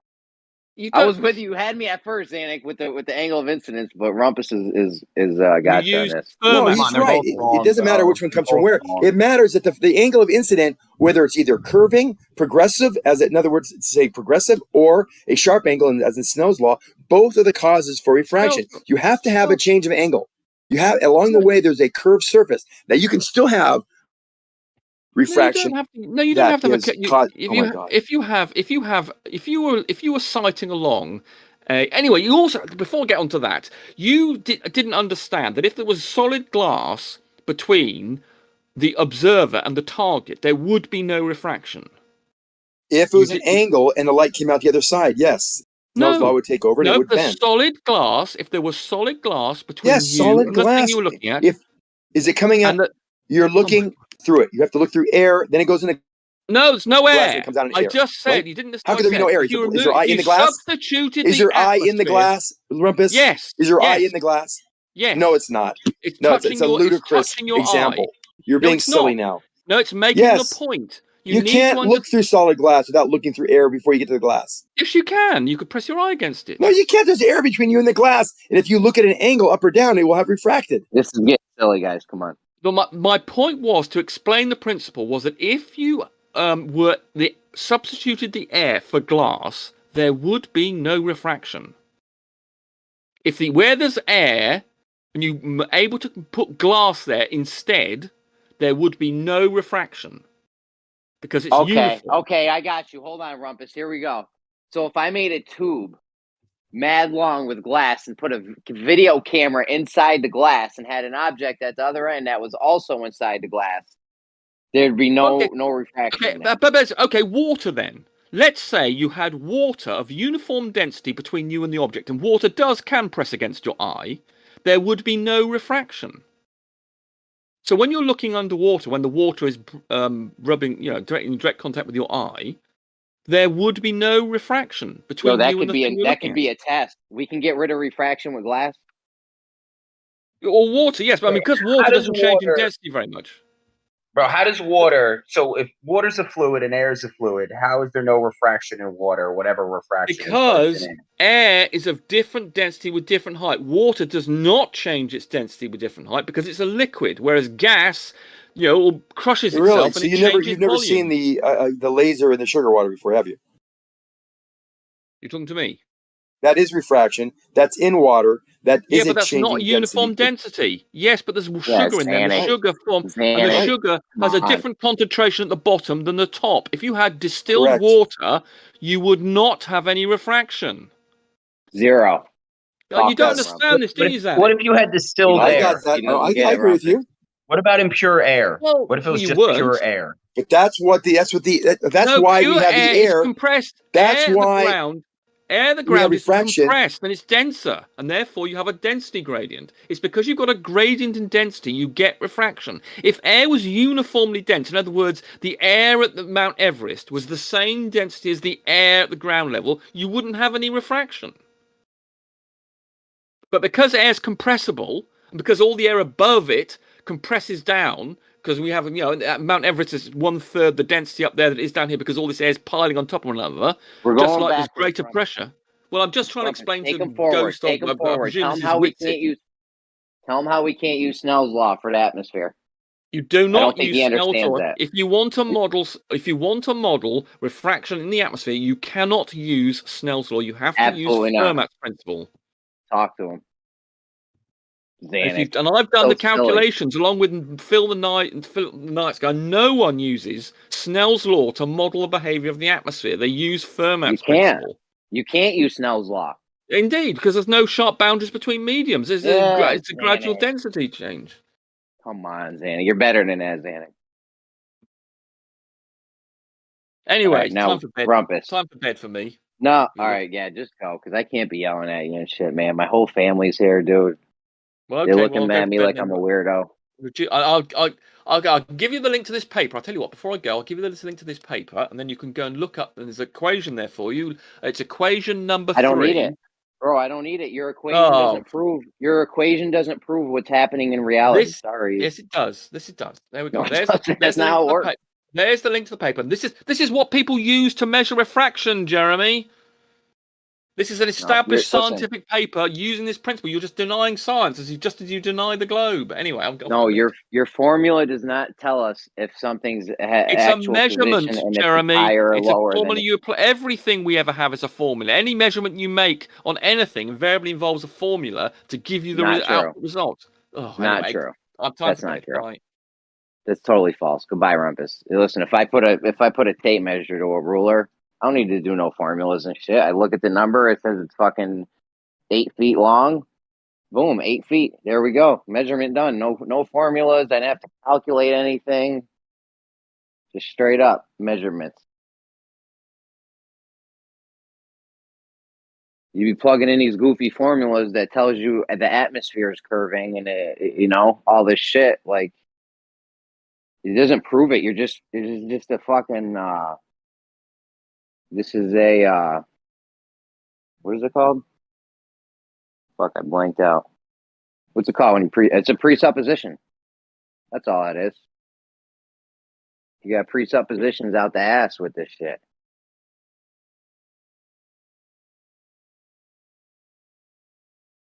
And fuck your angle of incidence, Xanax.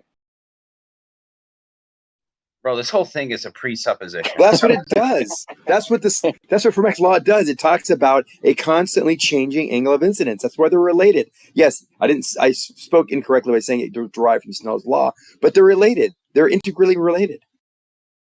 I feel you. Read. I got a video on it right there. Put it in the chat. I don't need it. Fermat's principles to Snell's law derivation. The derivation of Snell's law to Fermat. Rumpus is right. That wasn't my point that one came from the other, even though I said that. The point was they're related. And you can't have this refraction unless there's some type of change of the angle of incidence along the way, along its path, a curved path.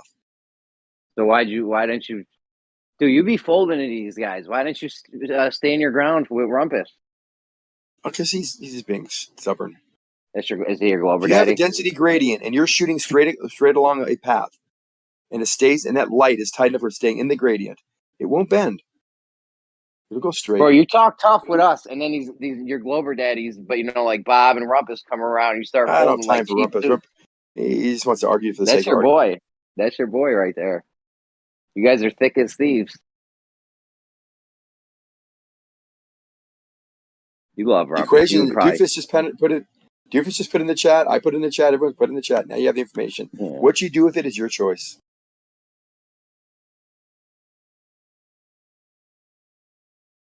So if I'm looking straight and the light is bending over a curve, does that mean my eyes are able to follow that curve of light? So like if I have not light but something solid going around a corner, does that mean my eyes can follow something around a corner? Or is it just the light that's bending and I'm still looking straight above the light curve? Refraction is a very, very small value. The number that the black swan has equates to 0.02 degrees. It's very small.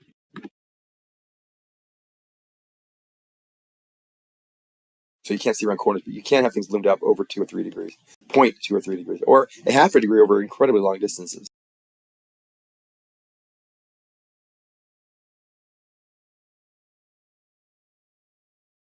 Yeah, no, that's all complete bullshit, right? So like they're thinking that when you look like through water or air, that there's some kind of when you look, it's direct line of sight in the water, but then in the air, it's not direct line of sight. Like your vision is direct line of sight, right? Just because it gets a little hazy because there's a whole bunch of crap in the air doesn't mean your vision starts bending, right? Like how No, people. not I don't right. You're know, bro. confused. I would love somebody to explain. I would love somebody to explain how you're like you seeing an object bends. Like that's insane. I just can't wrap my head around it. We've I can shown tell you why it's not a straight line. Hold on, example Xanax. of I can tell you why liquid propane. He won't let me. Dropped. It's Oh my fine. God, Go Jimmy. ahead, Xanax. Go ahead. I know. Go ahead. No, yeah. I mean, if you just look at the two images of the black swan, the one that shows obstruction and the one that doesn't, that indicates that light's bending. Absolutely. No, see, it's they look different, right? When you say light, Oh, shut bend, up. Right the hand. Come on. Don't be a dope. You're being a dope. and here, look who's complaining about getting You're interrupted. being a dope. Seriously. It's I'm bending. Either way, it's bending. Now, no, which one is real? We don't know. Let's just say we don't know. But it is bending. Either way, it's It is God. bending, okay? Either way, it's God. Don't argue it. It's just God. It's God. Don't argue it. Either way, it's bending. You're No, an idiot. You're such a moron. This is the whole thing. What are you doing? It's like when two people are arguing, or like a baller, right? And somebody's like, "Oh, that's ridiculous," and then bro. If two people are saying something stupid, you can be like, "Yo, that doesn't make sense." I don't. Right.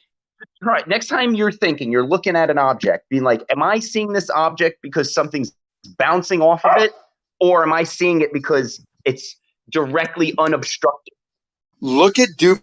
As far as this picture, what's happening there? Is the light not bending? You tell me. Well, but see, when you ask the question, asking the question proves that you can't answer the question. Seriously, it's a simple question. Speak, can you?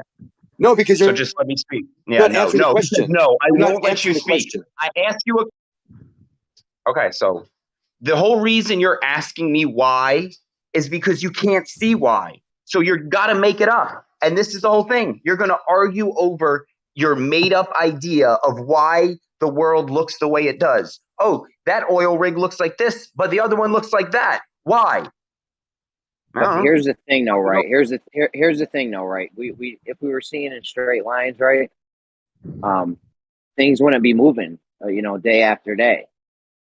But how do you know it's the thing moving and it's not the stuff in the air, right? And it's creating, if you have just like how sand goes at the bottom of water, you don't think there's microscopic particles in the air, and you have billions of those along a length of vision. It's not going to be direct line of sight. You're going to have all these little things, and they're going to reflect and do these. It's going to do weird things, mirages. You can't explain that. Whatever's happening, it's causing us to not see in straight lines, because sometimes things are in one spot and then they're in another spot. You know what I mean? It can't be two straight lines. Well, yeah, it can. What if it pictures something bouncing off, right? So it goes left, right, left in kind of like a mirror. That would be three straight lines, right? Like if you have a particle or a whole bunch of particles create like film, and that film works like a mirror, right? Like how a layer of gunk on top of the water can create like a glaze that can shine light. You might, if you get enough microscopic particles lined up over a length of field, it might do the same kind of weird stuff. But to just go, light bending. But listen to what I'm saying now. We look at something one day, we can draw a straight line, right? You're static and the object is static. They don't move. So one day I'm looking at it, I draw a straight line to it. Then another day I got to draw a different straight line to it because it appears to have moved a little bit, even though we know it didn't, because they're both static. You feel me? Yeah, but like I was saying, your vision is bouncing like Plinko off of stuff, like how a mirror, your vision can bounce off a mirror, kind of like, so you see not where the mirror should be, you see what is reflected around it. So that could happen on a smaller scale, like I was saying. Like, and again, I'm just explaining that it doesn't have to be light bending, right? Like it's just the phenomenon. So we all agree on the phenomenon. The argument will always come for baller thinks it's this, side A thinks it's that, right? That's just needs to be. Yeah, they don't think they got everything right with light and how it's bending, and why we're seeing it in different spots and shit. Absolutely.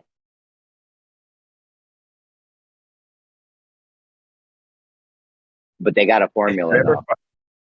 Bro, if you ever find yourself siding with Rumpus, that's when you go home, you take a notebook and you write down what you did during the day and see where it went wrong.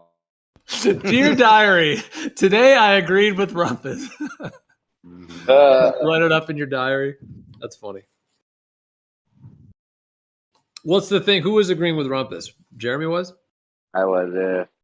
You can't use Snell's law to calculate refraction in the atmosphere. And that's what Rumpus was saying? Yeah, he's actually one of the very few that I've seen actually get that right, because a lot of the rest of them all argue that you can. And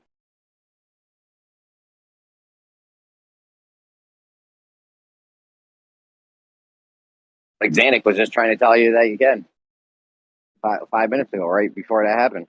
That's why Rumpus was saying that.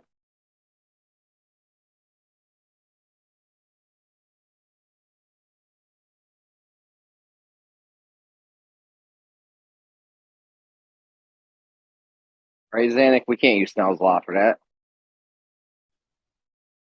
Yeah, Snell's law is in two different mediums.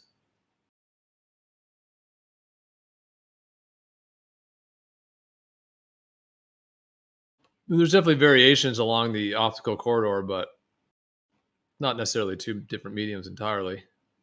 I'm just curious, if you were going to measure the optical corridor, does it need to be like, say you're trying to look at something horizontally, does that optical corridor need to be measured? Is that like a horizontal thing now, or is it where the light is actually going? So would the optical corridor be a curved line? You know what I'm saying? Yeah, I don't think it's ever curved.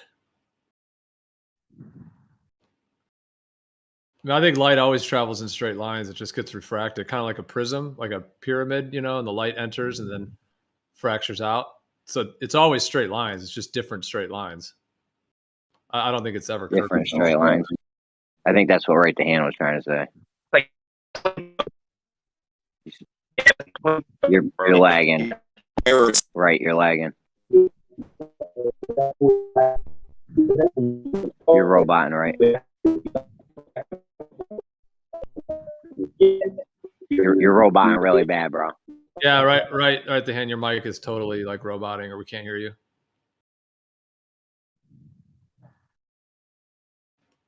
But yeah, I mean, it's like if light is the idea of it changing direction. I don't think it's the light bending. It's just being like those straight lines are continually being refracted, to where the direction of them continually changes. So in that way, you could say it's like bending or something, but it's not the actual light bending. It's just the refraction that's reflecting it consistently. The medium keeps going a little bit to the right, a little bit to the right. Even though they're straight lines, they're continually being redirected, maybe is the right word. Straight lines being redirected.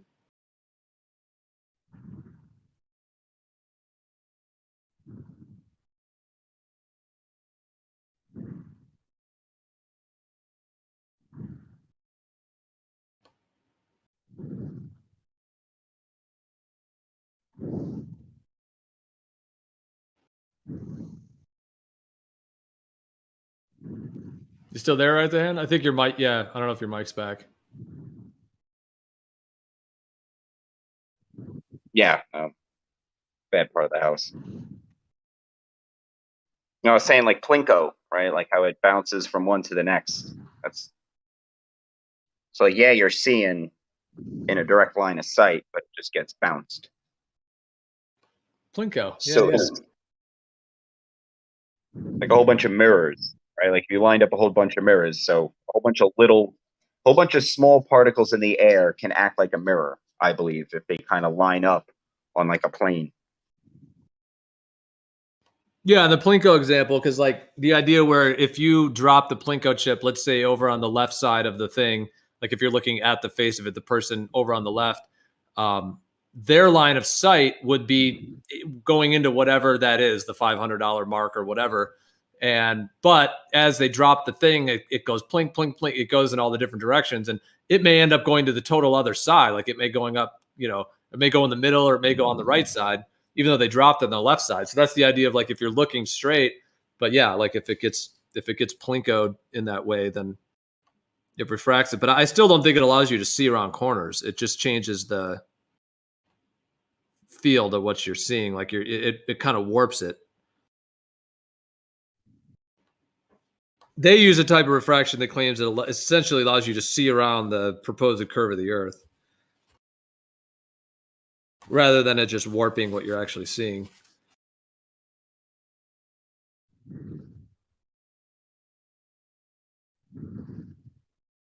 Yeah, no, I don't think you can see around a curve with line of sight vision. I just think it could distort the line of sight. You haven't seen the liquid propane over the barrel? That's a distinct density gradient showing that light curves around the barrel when it's a differential medium. That just shows your vision can be obscured. It doesn't say how shut up. Just make shit up. That's all you do is make shit. I'm not making shit up. You're making shit up. Oh, you're making shit up about this light bending. It's a well-known example that's done all over. And every physics department would show something about this in their study of refraction. Because that's what happens to light. It refracts due to angle of incidence and differential density. Well, I ain't going to agree with Zanuck if I ain't agreeing with Rumpus, so. So Zanuck, that's your explanation for why the Earth doesn't look like a sphere? The light's just bending. The light's just bending up around the 8 inches per mile squared to make the Earth look like a planar geometry? No, not at all, because it would be the opposite if that's what was happening.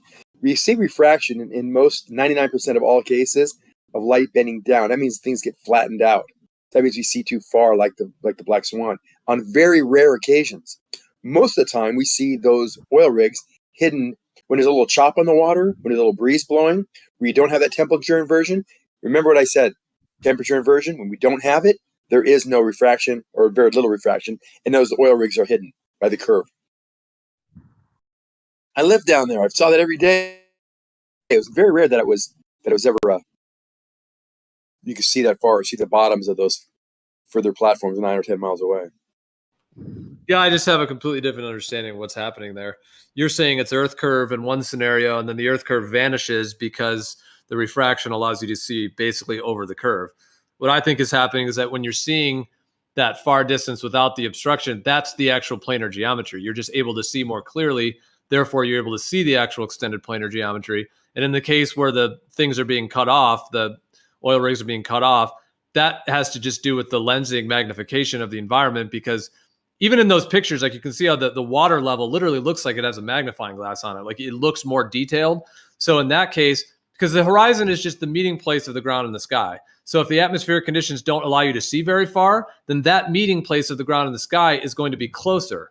Therefore, if the water layer is closer that you're seeing, that's why you get that's part of why you get the obscuring of the oil rig, is because the horizon is visually closer, because the place where the ground and the sky meet is different because of the atmospheric conditions, the lensing. I do think there's magnification that occurs. Whereas when that's not the case, the extended planar geometry expands outward. And what you're doing is kind of the opposite. You're saying, well, the thing when it's obscured, that's the curve. And then when we see further, that's because the refraction is allowing you to see around the corner. So it's just kind of like a reversal. Or you're just seeing it in like a different way, or interpreting it or explaining it in a different way.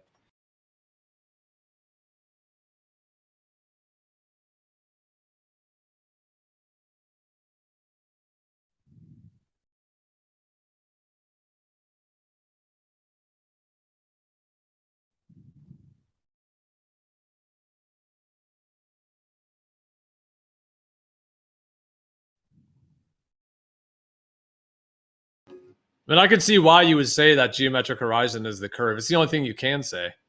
It's really kind of the only option. It's just to say that that's Earth curve. And then otherwise we're seeing around the curve. Because the obvious reality is that we see too far. So you have to just... If it was that consistent Earth curve everywhere, that would be... You guys would have such a stronger case for the Earth being a globe. I mean, it would... At that point, you're getting the idea that it is a globe. If the curve is consistent everywhere. It just isn't. The other thing is, Geo, like in the daytime, what direction is the light coming from? It's coming from the sun down towards the earth. You're not following a beam of light around the curve. the light is coming from the fucking sky. So you're not following the light direction. You are just looking straight ahead, and the light is coming from above. The light is not coming from your fucking eyeballs going towards the horizon. So you're not following the light. Yeah, I see what you mean. It's like the sun. I've thought about that before too. Yeah, like the sun is just illuminating the environment, and then you're seeing what's in the environment, rather than the idea like a laser beam, light vision or something, where although they would still say that the light's coming from above, it's reflecting off of the object, and then that light is then traveling to your eyes. I think how some of them explain it or interpret it. Yeah, but then there would be no optical corridor. The only optical corridor, because you're going adjacent to the light. You're going to the opposite direction of the light if the light is coming from above. So you're not following the light. So there's no optical corridor. There's no such thing. Well, you're not following the light source, but you are still. There is some path of light that. I mean, would you say that it's reflecting off the sun and then traveling to your eye, or is that not how you see it? I mean, that's the whole thing in and of itself. Does light actually travel to your eye, or does your eye just actually view what's in the environment? Like when you take a camera, it's not like it's not creating a path of light. It's just receiving. It's not exactly. That's why I say there's no optical corridor. It's bullshit.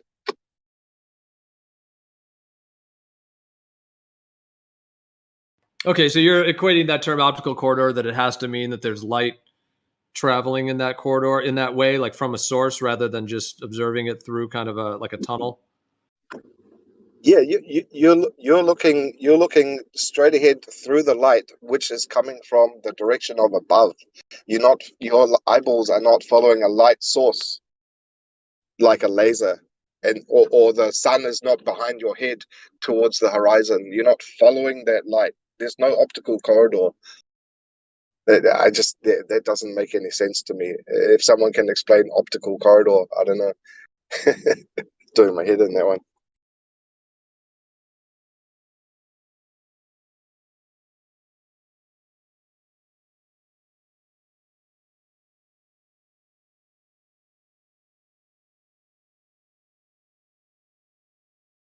Yeah, I mean, is there like a set definition for optical corridor, or is that just a phrase people use, or is there like a defined? Well, whenever anybody talks about optical corridor and the light bending around the Earth, I'm always imagining trying to imagine what they're explaining, and every time I have the vision of what the image in my mind of what they're trying to explain is I'm seeing the light source kind of going from where I'm standing, curving around at my eye height around this curved ball over the horizon, and picking up the image, dragging it up to a artificial horizon height, and then pulling it towards my eyes. And somehow light is traveling. It just doesn't make any sense. This optical corridor I think they're misusing this term, and I think they've made it up. Because if you're thinking about a laser in one direction, I can imagine, yeah, then you've got an optical corridor if you're following that light from its source. But the sun is above us. The only optical corridor is from the sun to the Earth. All right, yeah, I see what you mean. Like if you're going to define it that way, I guess depends on how it's defined. I would think of it just like if you're on the beach and you're looking at a sunset and you're seeing the sun and there's the water and whatnot, maybe there's some boats out there or whatever. Like I would think that could be defined as an optical corridor. Like it's just kind of like the ether band. Well, ether band is a little bit different. That's Travis's idea. But I'm just saying like from your eyes to the sun could be viewed as a corridor and optical.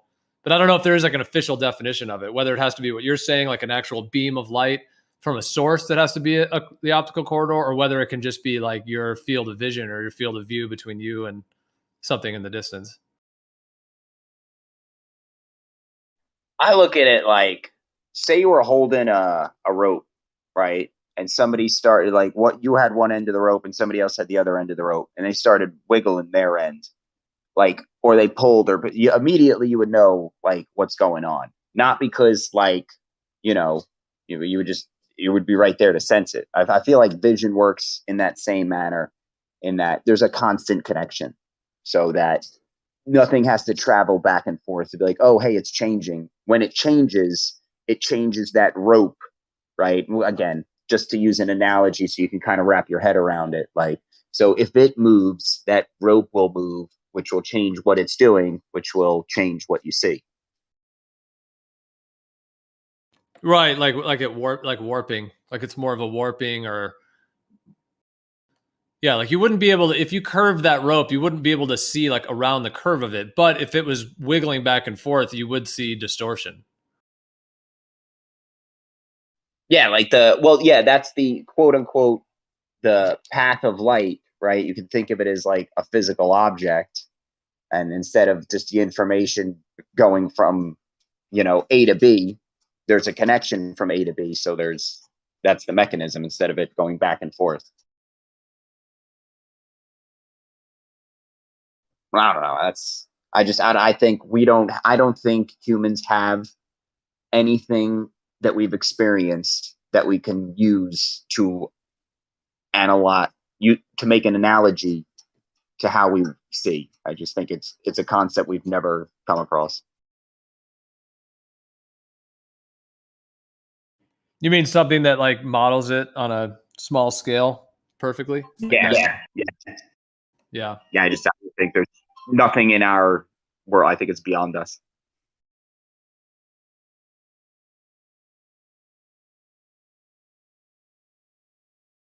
Yeah, I mean, that could go into a conversation about like consciousness itself and how the whole thing is even like, are you really just an individual, like biological being that's in some actual physical world, or is it more of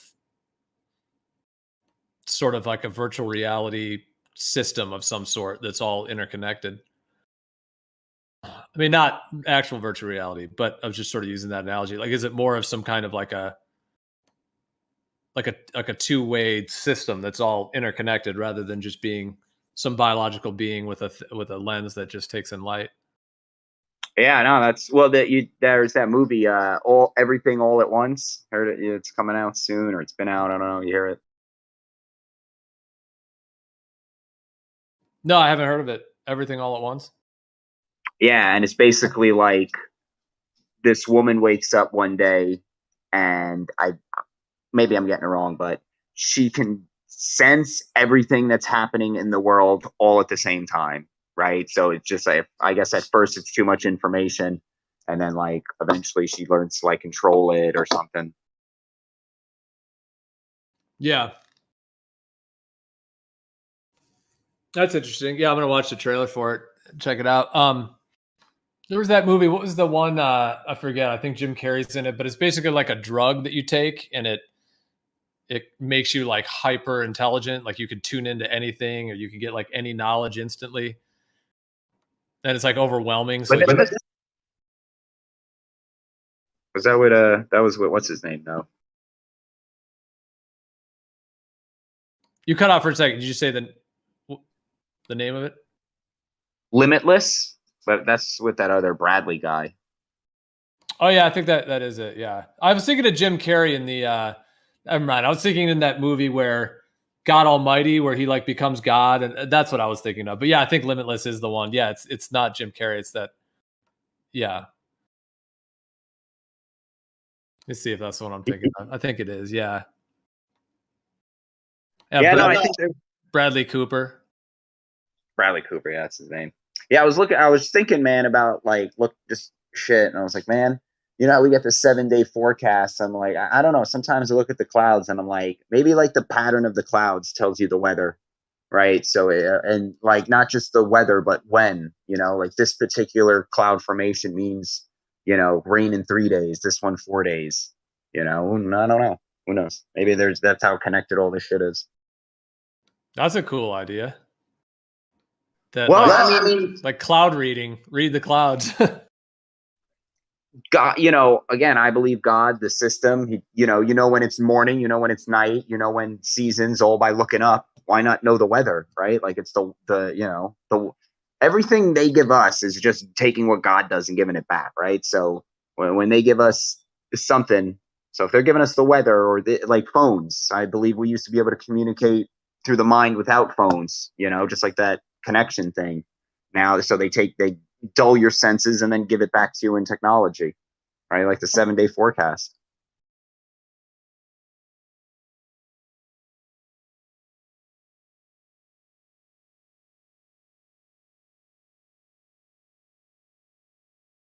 Yeah, I like the idea that like if our minds are limitless, that get us into like telepathic and all of it. Like if we have that potential, then that's being replaced by like cell phones where you can Google anything. But of course now they control the information. Yeah, that's a very interesting discussion, like what the potentials we really have and to what level we've been dumbed down. It's pretty interesting.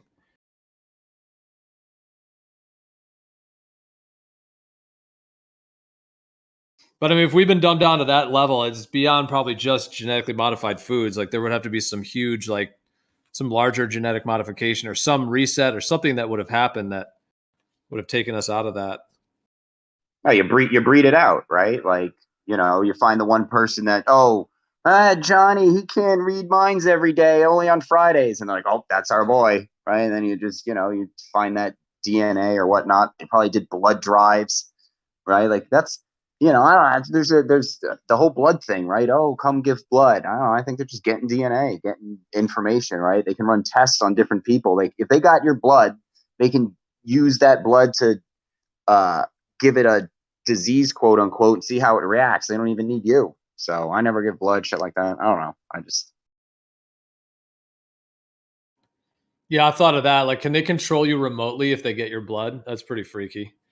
Like, can they get your blood and then they start doing like weird satanic ceremonies on it and shit, and then that would actually affect you? But yeah, there's definitely some sketchy stuff going on with what they're doing with all the blood and stuff that's sent off to these like medical waste facilities or whatever.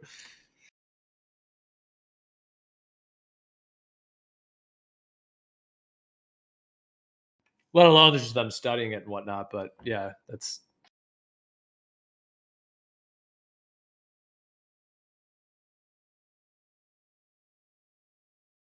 So then do you think from your worldview, from your viewpoint, do you think it's possible to acquire information? Like if you come from the perspective that we're all connected and like that idea of like limitless or that everything all at once movie you mentioned, like, do you think we all have that potential? So in that case, that gets in, then you get into like remote viewing, psychic abilities, being able to see the future, the past, being able to acquire knowledge basically from like outside of your five senses. Like instead of reading something or doing a physical experiment, that you could actually, acquire that knowledge.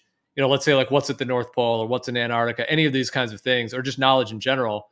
Like, is that your worldview that you could essentially access that knowledge, from outside of your senses, essentially? Maybe if somebody else experienced it and they had it in like their head, like if somebody knew, like how in the Matrix when he's like, oh, download me this program, right? Like maybe if there was just somebody alive that knew how to do that, you could just like, oh yeah, I know how to do that because Bob knows how to do it, so I can do it. And I think we could still do it. I just think it's like when you get a device from the manufacturer and it can do something, but it's just they lock it, right? You don't have access to it.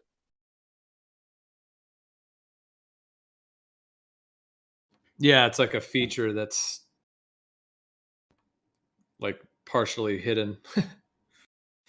So you're saying in that idea, like let's say somebody had been to Antarctica, or let's say the North Pole, or some hidden part of Antarctica or something, and then if you're sitting in front of them, that idea of them being able to kind of concentrate your mind and get the information from them in that way, versus the idea of just completely being able to do it out of the blue.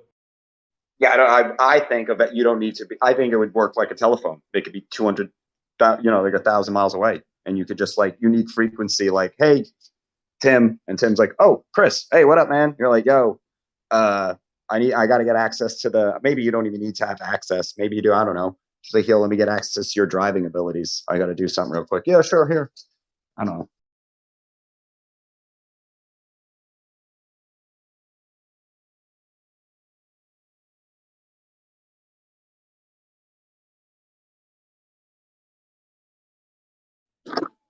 Wouldn't an optical corridor sort of suggest that it's like tunnel vision? It's kind of like looking through the scope of a gun, rather than what you actually see when you look around you. If you look straight ahead, you have a very wide range peripheral vision, up, down, left, right, all around, like a cone going out from your eyes. You have such a wide vision, and it gets wider and wider towards the horizon. Even you're looking at one little point in the distance on the horizon. It's natural, and you should understand that your this.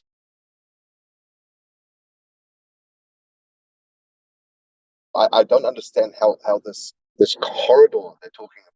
What shape is this corridor?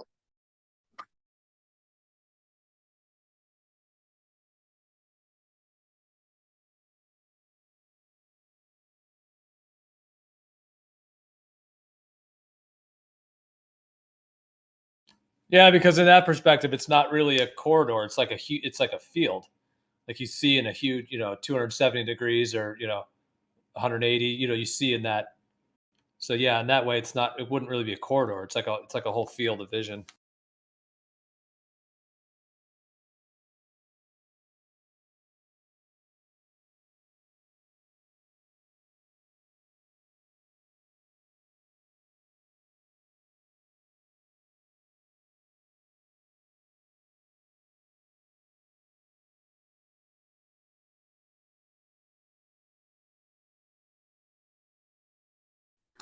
And in fact, a corridor is like a hallway. And what do you see when you look down a long hallway?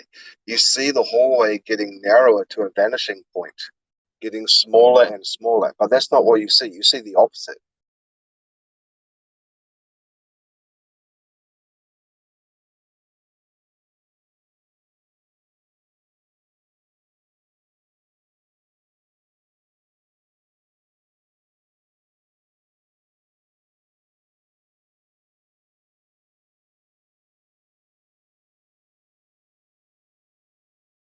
I haven't really seen this done.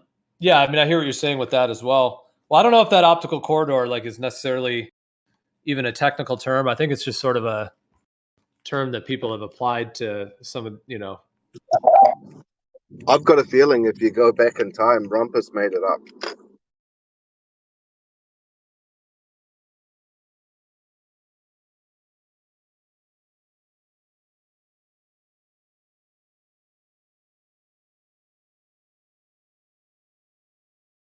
There's got to be a way.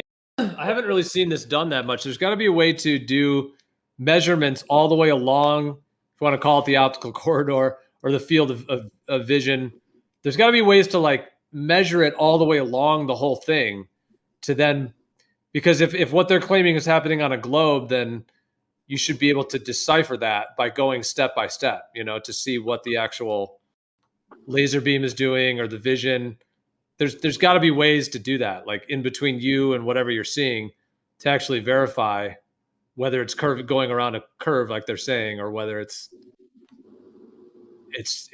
on the planar surface and the visual field is just being warped and bent in that way. But I was just saying, The only thing that steps along the way. The only thing I can think that could have an optical corridor would be something like a theodolite or a station where they have a specialist device that does see, like looking through a straw, a very pinpointed accuracy lens. Even a scope on a gun doesn't act like that. You have to actually focus to see the crosshairs, but you still have that wide vision. It's like, what else could this corridor that they're talking about? Is it the path of your vision to an actual point in the horizon? Is that the corridor they're talking about? And forgetting about the rest of the wide angle peripheral vision, or is it? Are they talking about a horizontal layer corridor through the different densities as you get to the horizon? I don't know. It'd be good if Rumpus could come back on and tell us what corridor means.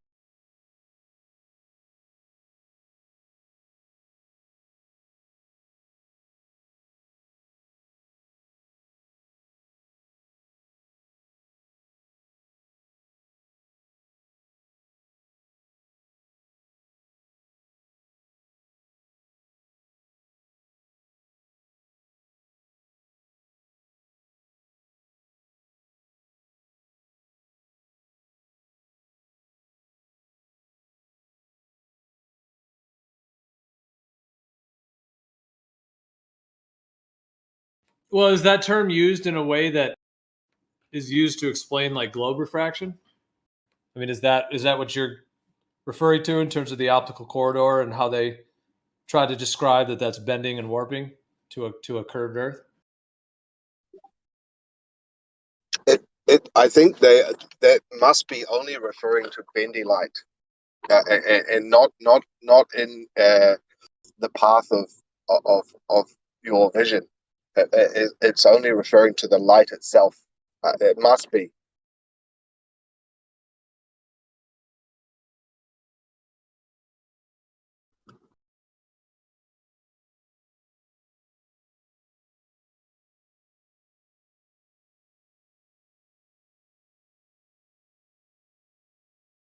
And all of the experiments done looking at the horizon to actually recognize this refraction that they are talking about always involves some type of a lens like a camera or a telescope. It's not possible. You can recognize there's something wrong with the apparent horizon. It's blurred, or it's it's got some attributes that show that it's not quite clear. But to actually analyze this refraction, you cannot do it with your naked eye. You have to get close up. You have to get as close as you can to the horizon. The only way is with some instrument. Otherwise, how can you measure it?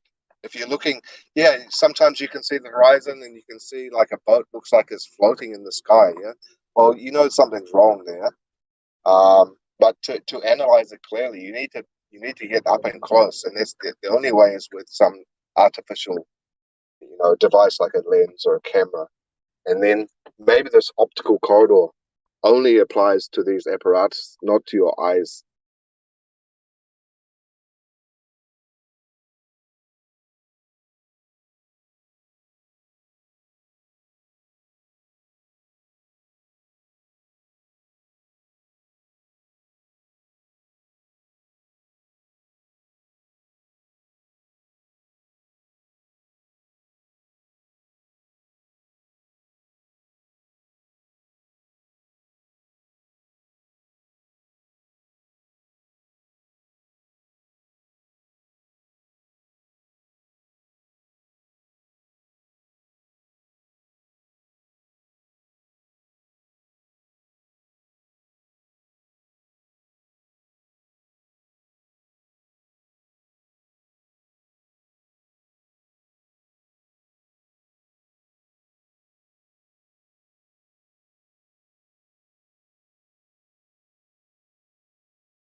Yo, welcome back.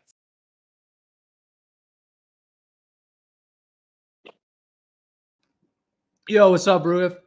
Yo, what's up? Got banned from QE server, so welcome back.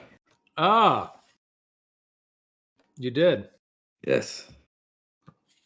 Was it a valid ban or invalid ban, or what do you think? Invalid ban. Like QE got shown to be wrong, and he fucking threw his toys out of the pram. So yeah, I got a screenshot. He banned you? Yeah, I'll post a screenshot. 1 sec. Yeah. Live stream 1 text.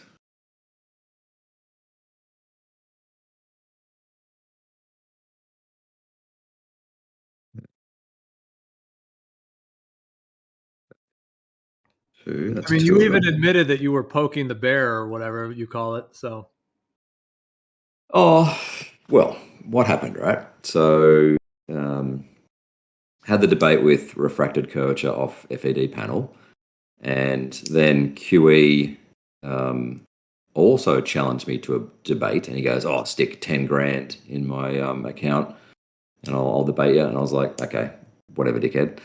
And you know those numpty clips that QE puts out? Seen those? yeah, I don't watch them, but yeah. Yeah, but he made one. I think it was a conversation from in here actually, where I was